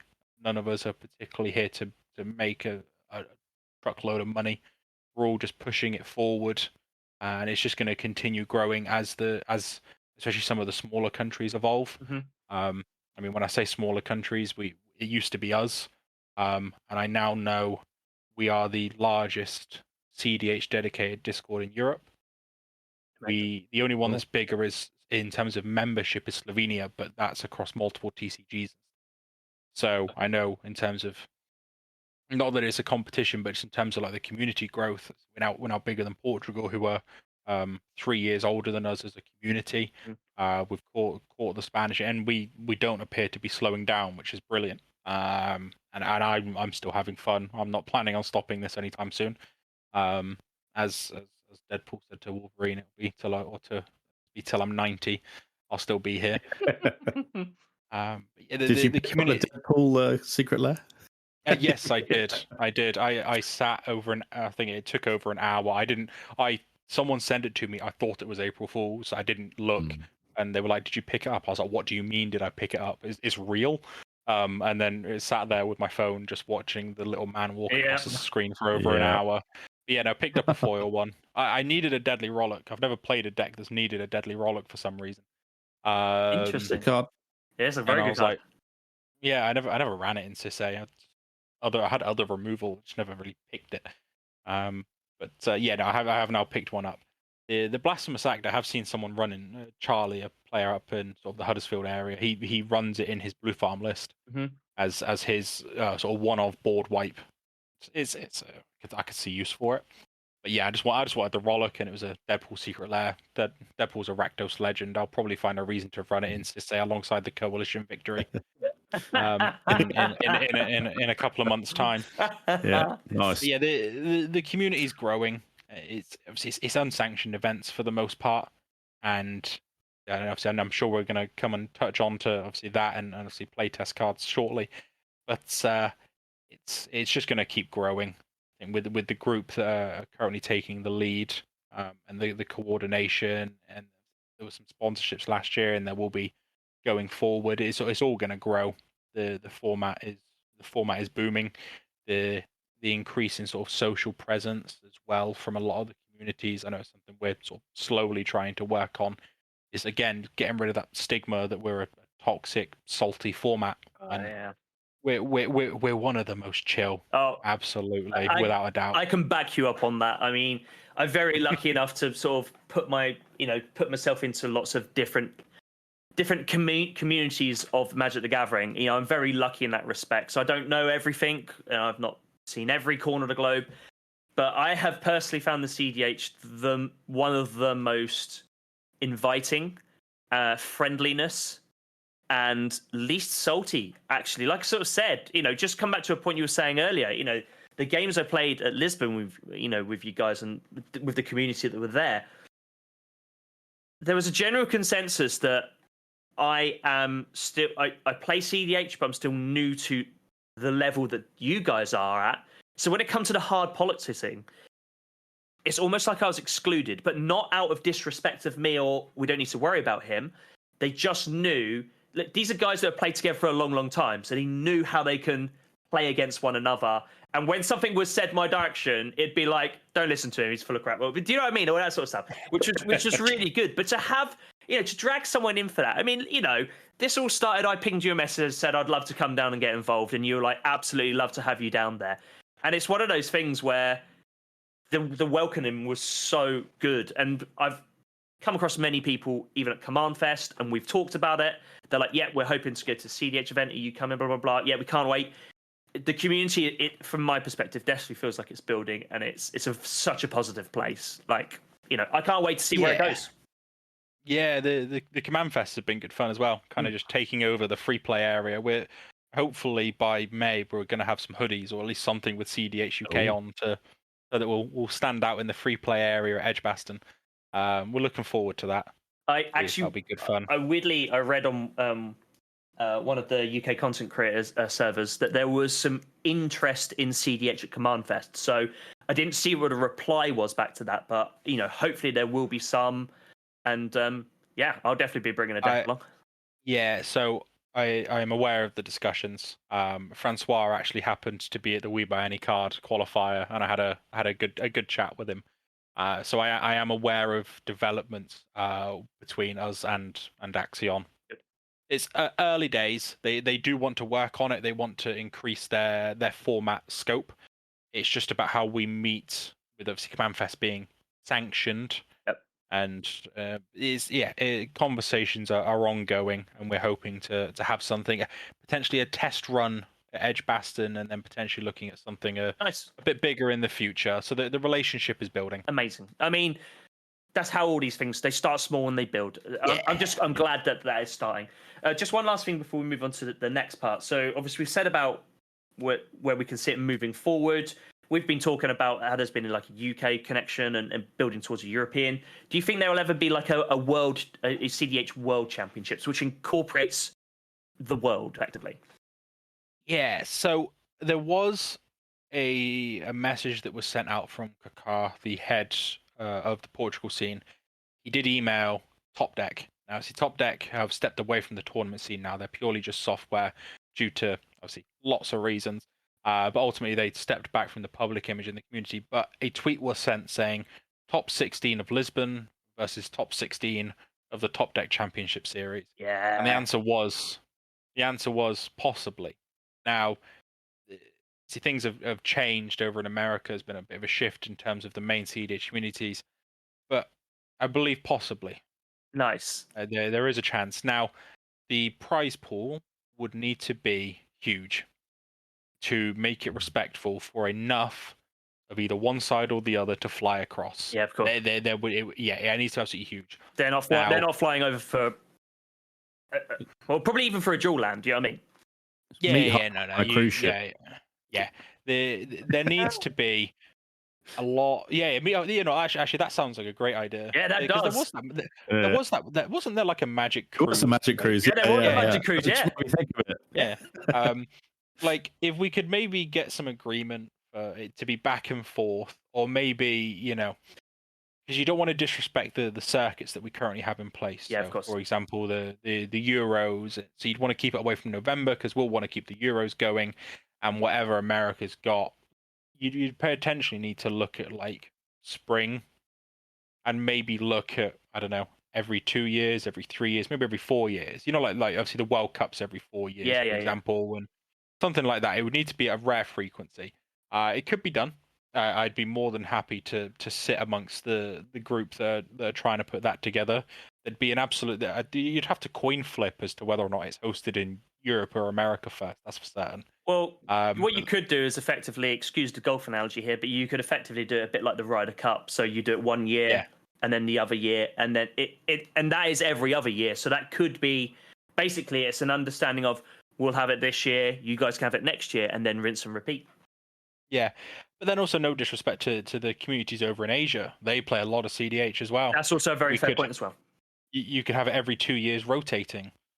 So that for example, States, Europe, I was Asia. Controlling it. Yeah, and every 6 years you'd have it back. But say the prize pool would need to be huge. Sponsorship would need to be huge. you're sort of looking at time twisters and above for top 4 and all sorts. It would be a challenge. It's absolutely on the cards. Potentially before 2030. To be fair, though, I'm a pure believer in that if there is enough, the difficulty is it. We'll probably touch on this in a minute, but the difficulty is the unsanctioned by Wizards. That's probably where the difficulty is. But it is. I think if there's enough interest, even unsanctioned events will be supported by TCG accessories at the very least. I think there is a desire for it. Obviously we saw it at Lisbon. Obviously we had Dragon Shield, and you had some of the other local vendors. Dragon Shield being like I know they are a European company, but still, and Card Market. Yeah, and Card Market as well, exactly. So trying to have these companies, you're at the early stages of something that could be building, but in 10 years' time, do you know what? You may have Star City Games coming over to Europe to help host, or blah blah. Like, do you know what I see? If there's enough interest, there's enough people. I personally could see it building to a point where you are having 1,000-person competition, if not more, and that is like the creme de la creme of the world. And then the problem is if it's the World Championships, with the utmost respect to even trying to keep it singular, so even like the UK or even Europe or Japan, Asia, whatever you want to put it. When you bring things together, the stakes are a lot higher, and you will get bigger companies that want to be involved. They will want to be involved in that, because the amount of eyes on it will be incredible. Yeah, certainly something on the cards. Be exciting. It might be something I might poke around after we host the Euros. Yeah, maybe conversations to be had. We'll certainly see how the communities grow. Certainly would be very exciting. Nice. Very, very exciting. So watch this space. Yeah, watch this space. Exactly. Yeah. Because exciting times. I think that'd be incredible. I really do. I love the idea of that, like every 2 years, and I do love that sort of like America, Europe, Asia. I think that's fantastic. Like, any excuse to go spend some more time in Asia, I'm definitely down for that. 100%. Okay, couple probably smaller questions now, but still important ones. The ban list. So we have an EDH ban list, and I know you guys abide by that ban list. I know we've just obviously spoke about the recent big bans and how the community decided to do that. From your perspective, do you think that is fine and that's how we should stay, or do you think there should be a separate ban list, like you maybe alluded to earlier, maybe like a category 5 or bracket 5, ban list? Or do you think we should just keep it as it was intended? Like, what are your thoughts on that? So I got 2 answers, and this is me answering as a player and then a community lead. Mm-hmm. As a player, I think we should. I think it allows us to... Sorry, a separate list, yeah? Yeah, separate list. Mm-hmm. It allows us to mix things up a little bit. I think it allows us a bit more freedom to mix and match. I think with the more competitive mindset, I think we would be able to, and if there was enough collaborative effort looking at data from enough big events in a short space of time, and I know there are people that do it, you would be able to potentially make changes quicker. Okay. In terms of, this was a bad decision, get rid of it. And with us being a playtest friendly format for the most part, you can say, look, this is being unbanned. It's going to be watched for 2 months. Playtest it. Don't buy it. Like, who knows? But from a community aspect, and this bit does overrule the play a bit, above sort of my own views in terms of me playing, is that the transition into cEDH from casual up to then high power, let's just go 2-3 year period of someone being new to Magic and working their way up, the transition is easier if all of a sudden they don't start looking at the top and going, oh, hang on, I can't use half of these cards. Yeah. Or I've now got to look at extra cards, so the meta changes completely. The transition will be better if they are working with the same card pool the whole time, and it is purely them adding in more powerful cards that they've always had access to, but just working their way up the brackets, gaining access to more game changes, for example, and a change in mindset, not a complete coin flip on these 20 cards. You gain these extra 20-30 cards that are now unbanned. But you're not allowed these ones because they're more broken in a competitive environment. Something random like that. Yeah, I think the transition and the community growth, it reduces a boundary or a barrier to participation in the events if they're all just playing from the same rule book. Yeah, So when are you going to be running a no ban tournament? It might be a side event at UK Nationals. Yeah. So, I like the yeah. Well, last year we did pre-C19. So conveniently, a week before the announcement, we banned Dockside for the side event, as well as no Dockside, no Thassa's Oracle. The event was won by 6 mana Teferi. It was filled with. Yeah, it was. See, there was people playing Flash Hulk, and I was on 6 mana Narset. There was the Gitrog. It was just a good time. There was no Thassa's Oracle, no Underworld Breach, no Dockside, but we were back on Flash Hulk. We might do a no bans list. We might just go back to we call it the Benfest 2024 rule set, where everyone has Dockside back. Dockside, Nardu, Mana Crypt, Jeweled Lotus. I don't know what we're gonna do. We'll probably leave it up to a vote. We might ones that did lose last year, but I'm potentially open to running a couple of different events.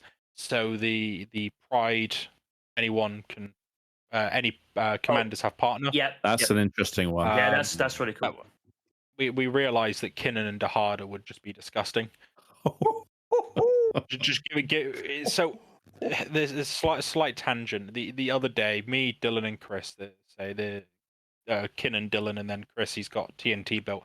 We just shuffled all of our decks together. We didn't change the sleeves. We just created a 2 partners. Yeah, a 296 card tower. It's like a party box, basically. Yeah, party box. We kept our commanders. Wow. Giving Kinnan access to all 5 colors was not smart. Even if it's some of the random crap I've got in CIS-8. Now we got absolutely wiped. Giving Kinnan access to all. We just pretended that all lands were like Wooburg lands. You didn't have to fetch. And yeah, it was a mess. So the event just gets won by Kinnan with all colors. I can tell you that already. Kinnan with just a harder sat in the command zone for a bit of fun. We might do the Pride rules. We might do no bans list. We might go back to Benfest 2024. Might just be one of them. Might just be normal cEDH. We'll see what people want to do. I'll probably look at voting sort of through the summer. Maybe just do a process of elimination, but potentially also just looking at running a draft for people that want to. Yeah. With We Buy Any Card there, speak to them and say, what spicy set can you offer me a box of? And see if you've got 16 people maybe want to do a draft a set from maybe pre-2010. Yeah. Something a bit interesting would be nice. We've got lots of options with growth this year. Certainly, or everything's on the table at the minute. But no ban list. It's give me Golos back. I had it as a casual deck and it got banned. I wasn't happy about it. Is there such a thing? Yeah, Golos casual. Yeah, it was awful. Big flips. I was casting Golos on turn 5. No time sooner. It was awful. Brilliant. It was a very budget big flips. No like big crazy dragons or anything. It was just whatever I had. There's always some casual players that catch a stray from some of these bands. Like Prophet of Krufix was the one that hit me. My Gorgon Kindred deck got yeah. That's hilarious. Hilarious. Dom, how about you take the next one? Yeah, so obviously Wizards have taken over the format. Do you see pros and cons in this? What do you think of the bracket system? I guess it hasn't really had any real effect on cEDH as such yet, has it? No, not particularly. We're watching to see what the announcement is this month. I hope they unban something interesting. My mind isn't particularly too fussed about it. I think if a Wizards employee watches this, I mean, no disrespect nor a call out for a challenge here. I think with cEDH and the way it is, in terms of it being unsanctioned and the need for playtest cards to address the financial investment, I don't think we will be affected by it. I don't think if Wizards decided to start a cEDH circuit where everyone had to have the cards, don't get me wrong, it'll get some traction. And if there was one happening in the UK, I'd probably still go and play. I got 3 out of the 10 dual lands I'll run shocks for the rest. Just win a couple of tournaments so you get the rest, right? Yeah, Ben, come on. Yeah. Just go win a couple. It's fine. Yeah. I won my tropical island this year. It's fine. Sweet. Yeah, we'll talk about that event later. But yeah, I don't think it will change too much. The unsanctioned community will still live on because of the financial differences and the ability to change decks quickly through playtest. I still advocate, people buying the cards eventually once they know that they are cards they want. Your staples, that sort of thing. Within the community, it's sort of make sure you're actually going to be playing the cards. We'd rather people get comfy on a deck and know that it's a deck for them before they start making investments, because there's once nothing you buy worse. them, there's nothing worse. Drop thousands of pounds on a deck and then realise you don't like the play style. Or Absolutely. Picking up some of the cheap staples and having a folder of staples is something that I know a lot of us have. If we wanted to change a deck, it wouldn't take too long. We've got enough of the extra cards to re-sleeve and stuff. But back to the aforementioned question. It's cool, and I think it will provide a new sort of landscape to Commander.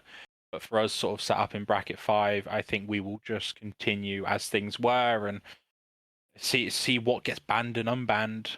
I think I don't imagine they're going to do anything that would potentially reopen the question of, do we need our own rules committee and rules set again? Maybe cEDH Horizons.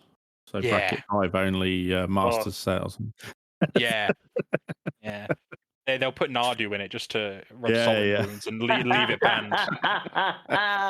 like a Legends card on FIFA. Yeah. You can't play it, but it's there, just like a reminiscent. I love that.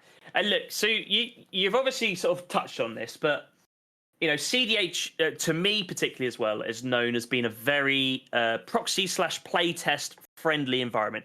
I say proxy / playtest because there is a difference. To me, a playtest card is exactly what you've just sort of said earlier. I'm thinking of getting into this style of deck, and I would like to play these cards A, B, C, D before I fully invest into it. And I think there's a big difference between that and a proxy, which is effectively just, it's not the card. It's an unsanctioned card, and there's almost no intent of getting.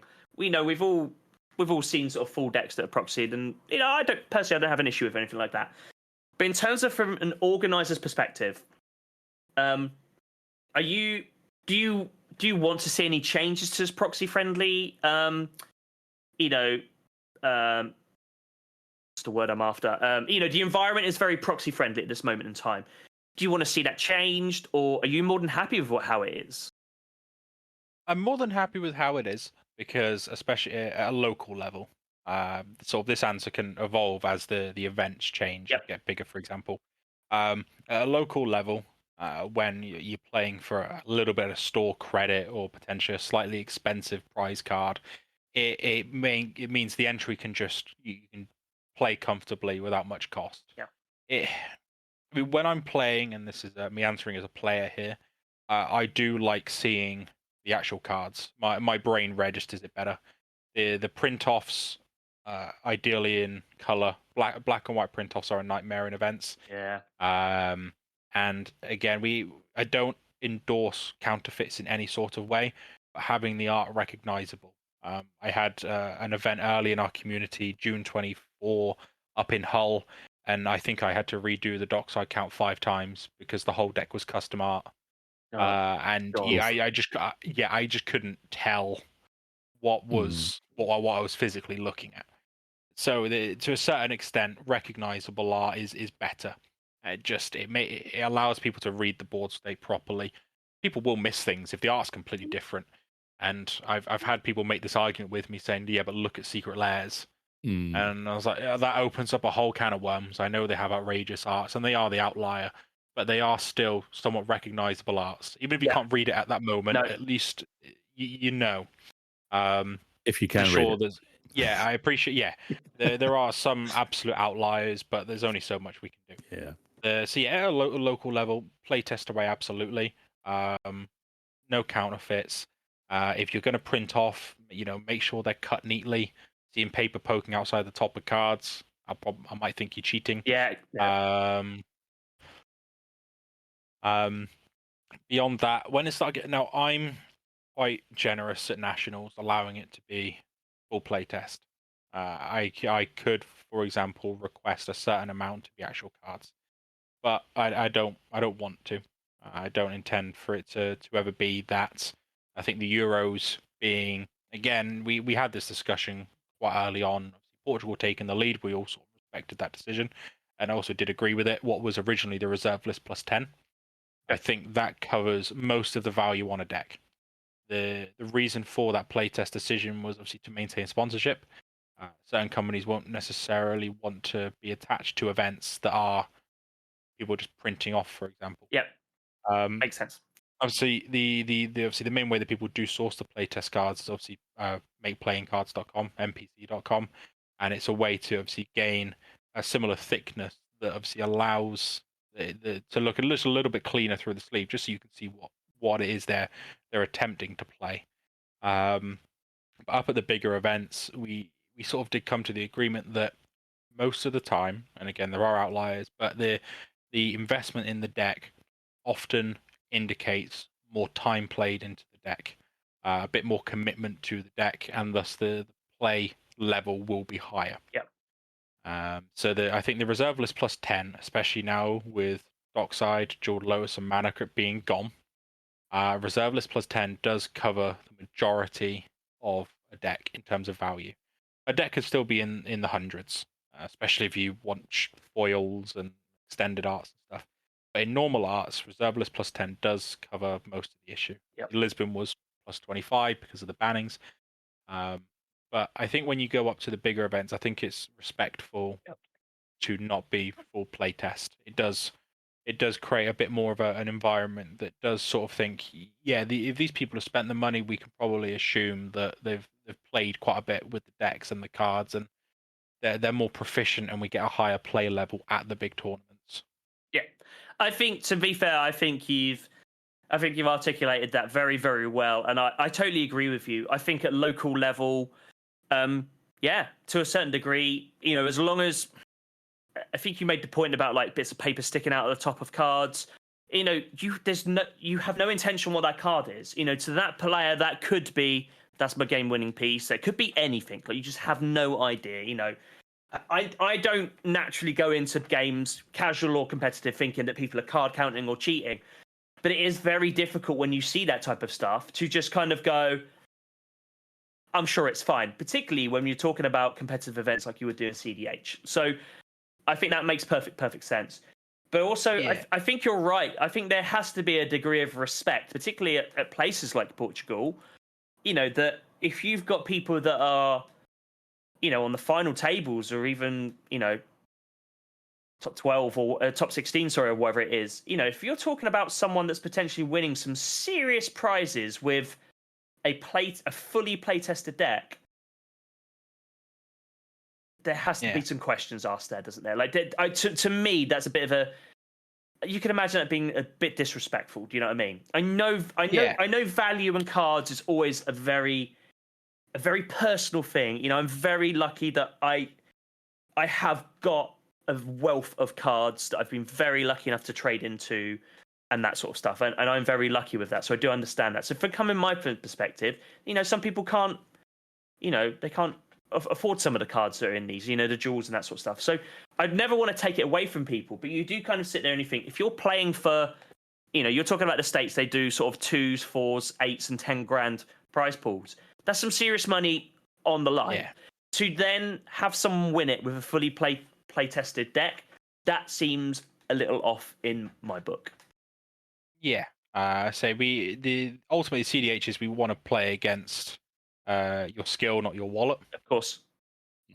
But the integrity, especially for things like obviously sponsorship of the big events, there needs to be a little bit of competitive integrity. And I think one thing I will preface is that if anyone who goes on, for example, there's anyone that I don't know that well personally that wins a UK ticket, we will make sure they have every card they need. They haven't got to worry about not having the cards because they can't afford them, the 30 that are going out there will have whatever decks they want. We will sort it. We will sort it one way or another. You know, I know there's people in the community who can be trusted or who wouldn't mind lending out cards, and you know, we'll sort it one way or another. It's not even if it's a last minute decision, we'll sort some next day postage or player mail, or I don't know, someone can get their deck handed to them in Munich because they decided to change it the night before. Yeah. But when it comes to the big ones, like I say, this community, you haven't got to worry about it. People will have the decks they want when they're out there. It'll be fine. Again, to me, as a testament to the community that you're building, really, which is, you know, and you say that, and I believe you. You know, I know the people you're talking about, and I know they would be like, "Oh, you want to borrow this? Yep. You know, and I'm not saying they're being flippant. It's just that is how inclusive I found the community anyway. So that's nice. Yeah, there's a range of like the age group in the community. Like I say, there are people who are in their late 20s and 30s, and also 40s who've been playing for years. They have all of it, but then, you know, there's youngsters in the community, and obviously do slight diversion onto the cost of living in the UK at the minute, and it's like they're not buying some of the more expensive cards for their decks at the minute. They're not floating your time twisters and your LEDs and that sort of stuff, are they? Let's be honest. Yeah, but even some of the more expensive non-reserve list cards, it's like, you know, if not all decks are running all 10 play-tested jewels, you've got your fetch lands, you've got your shock lands, you've got your counterspell package. The 10 reserve list for Munich does cover quite a bit of it, but again, it's still a few £100, and you know, then you've got your flights, and you know, if you do qualify and your hotels, it adds up quickly. People shouldn't. I don't want obviously the UK players to worry about what decks they'd be taking if they don't have it all ready to go. Good. Yeah, I think that's a very honourable way of hosting it, to be fair. And again, I think that will only but help grow a community, not stunt it. That's for sure. Yeah. Okay, guys, we've been talking for a good period of time, but I do want to ask one more question, and this one's a bit more personal. This one's a bit more personal to you, Ben. And I know there'll be people in the UK cEDH community that will know this, but there'll be some people that don't. What's your obsession with Jaffa cakes? Yeah. I love it. I don't know if you noticed, that's been over my shoulder the whole time. I spotted it about half an hour ago, and I was like, yeah, they're Jaffa cakes. Yeah. It just... I've had them for years, and it became a bit more of a... I don't want to use the word viral like I'm a celebrity, but it came community viral because the Portuguese set up, obviously, the first website for the Euros, had all the information. And they said, can we have a photo for each committee member? I said, yeah, no worries. People provided headshots. I messaged my partner, and I said, I need some... I don't have photos of myself. And I said, can I have some photos for the website? Send me some good ones. There's a couple of sort of headshots out for food. And then there was a picture of me stood in Aldi with a box of the... I'll get these sent over to you so you can put them on screen at this point, in case people want to see them. There's a picture of me stood in Aldi with a box of the stocking ones, just a full box of the stocking ones stood there, and that was my photo on the European website. Yeah. And I decided, and it got stuck there, and obviously as the whole Euros thing and the plan got announced, everyone had professional headshots, and I was just stood there in Aldi holding this big box of like 16 or 20 tubes of Jaffa cakes. Amazing. That was obviously about half the height of me, and that's when it became famous. And then there was a stint where I was having very strong event performances, and I just happened to have had a box of Jaffa cakes for breakfast, and it just became a bit of a running joke. Breakfast of champions. Yeah, exactly. And then, you know, and then I forgot to have one morning, and then that event I flopped, and it just became a bit of a running joke. So it was the Maidenhead of the second Maidenhead event. It was the one at the start of the year, which I won. I literally walked to the Tesco's with Jay, who was in the final with me, who I'd refer to as one of my nemesis in events. And I literally bought a box of Jaffa cakes and sat there. I was like, well, these are what I need to beat you. And did win the final. Nice. And But yeah, it was Christmas time this year, so obviously 5 months ago. I saw the box in Audi and just recreated the photo. I don't know which one is on the website, whether or not it's the old one or the new one. But I just recreated the photo and kind of threw it in the server, and I was like, here's my picture for 2025. So yeah, it kind of stemmed. I have always loved them and scoffed them. I've eaten thousands in my time. Definitely, I'm definitely on 4 figures of Jaffa cakes at this point. Nice. But What do you think of these Coca-Cola flavored ones? Oh yeah, I was gonna say yeah. No, the original. Not for No, you. No. Oh, I'm not like Coca-Cola's like the Coca-Cola bottles, for example, in Haribo's are the worst sweet in a Haribo Star Mix bag. You're not wrong. There's a take that will get some pitchforks going. You've definitely upset a percentage of the community. So I'll be honest with you. I actually I brought these today. Just because I knew you were coming on. Yeah. But I did actually have a client that they sort of said, they normally like to give me a cake or something before I go, and they're like, do you fancy some of these? And I'm like, Cola bottle Jaffa cakes, and I was like, these are either going to be very good or very, very bad. And me personally, I thought they were actually surprisingly very good. Really? I was expecting. You paid £1.25. Mine were only 85p. Yeah, but what size box is it? Yeah. Oh, 10. Oh, you got a 12 box. No, mine's a 10 as well, unfortunately. Oh, it's 10. Oh, wow. Yeah. You got mugged. Yeah, well, that's what happens when you get stiffed out in the sticks compared to the towns, don't you? Yeah, I guess. Just quickly, I think so. The picture you were talking about, was that the one that you took when we were in Lisbon? Because I know I know there was a big box. I'm pretty sure there was a big box in the Audi that was down the road from where we were staying, and we went we went and grabbed some breakfast, and it was I think it was Ed and your partner, and I know you saw it was a big old box of some sort, and it's like, I've got to get a picture, and I wondered whether it was that one or not. No, they were both taken here in the UK. Oh, okay.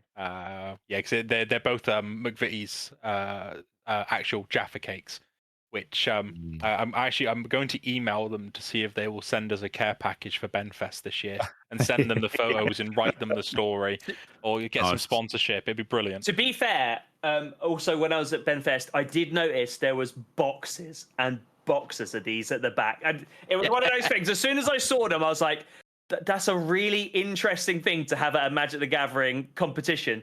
And then that's when I started to hear the rumbles about the joke, and I was like, okay, people have obviously, not only did you want to, fuel your Jaffa cake habit, but obviously leading really into the community joke, which I thought was fantastic. Hence I'm anticipating that. So there was like a couple of boxes. There was like 16 tubes or something. I have a feeling it's going to be a hell of a lot more this year. Nobody said anything yet, but I'm scared.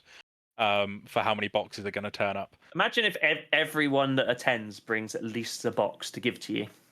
Build a throne out of it. Yeah. What a photo.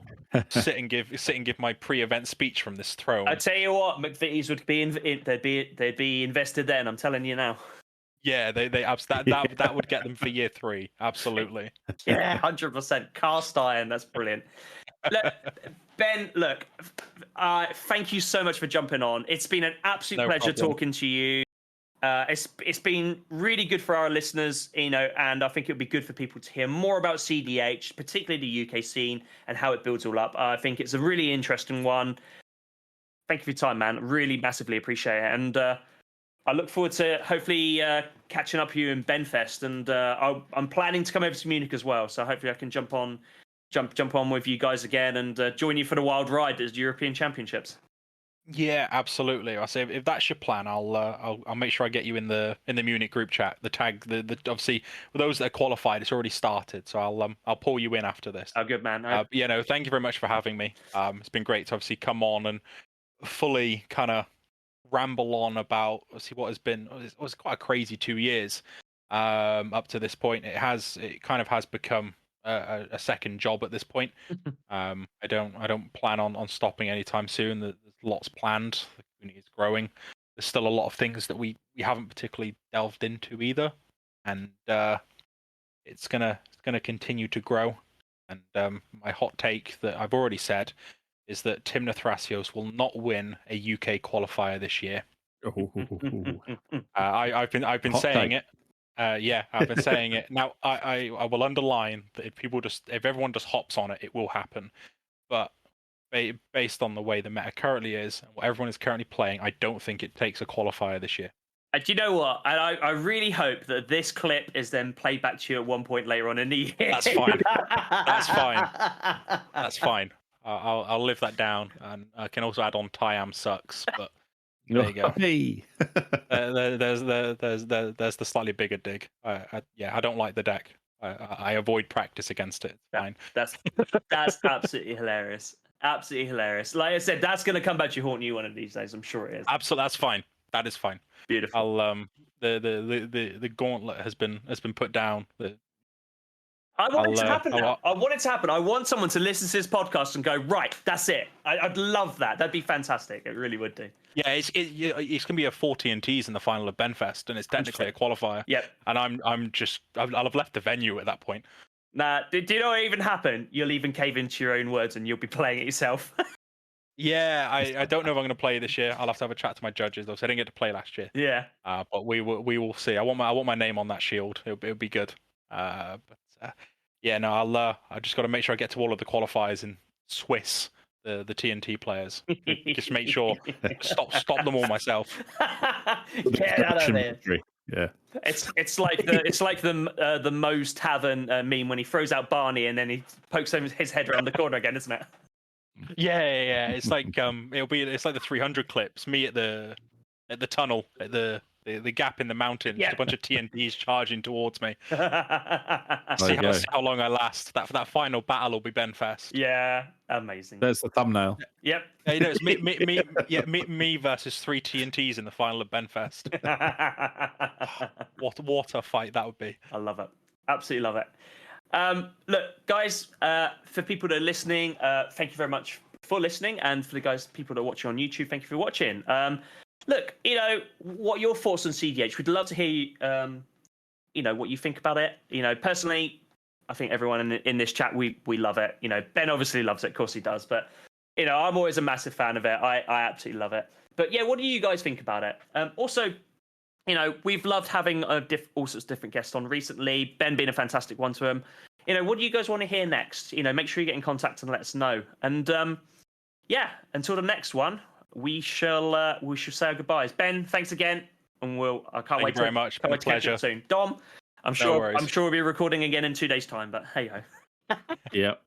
All I would say is, if you've got an interest in cEDH, maybe get in the Discord, talk to your LGS, get involved. If you're bored of getting killed on turn 74 by a Crater Hoof, then maybe it's the game for you. 100%. Yeah.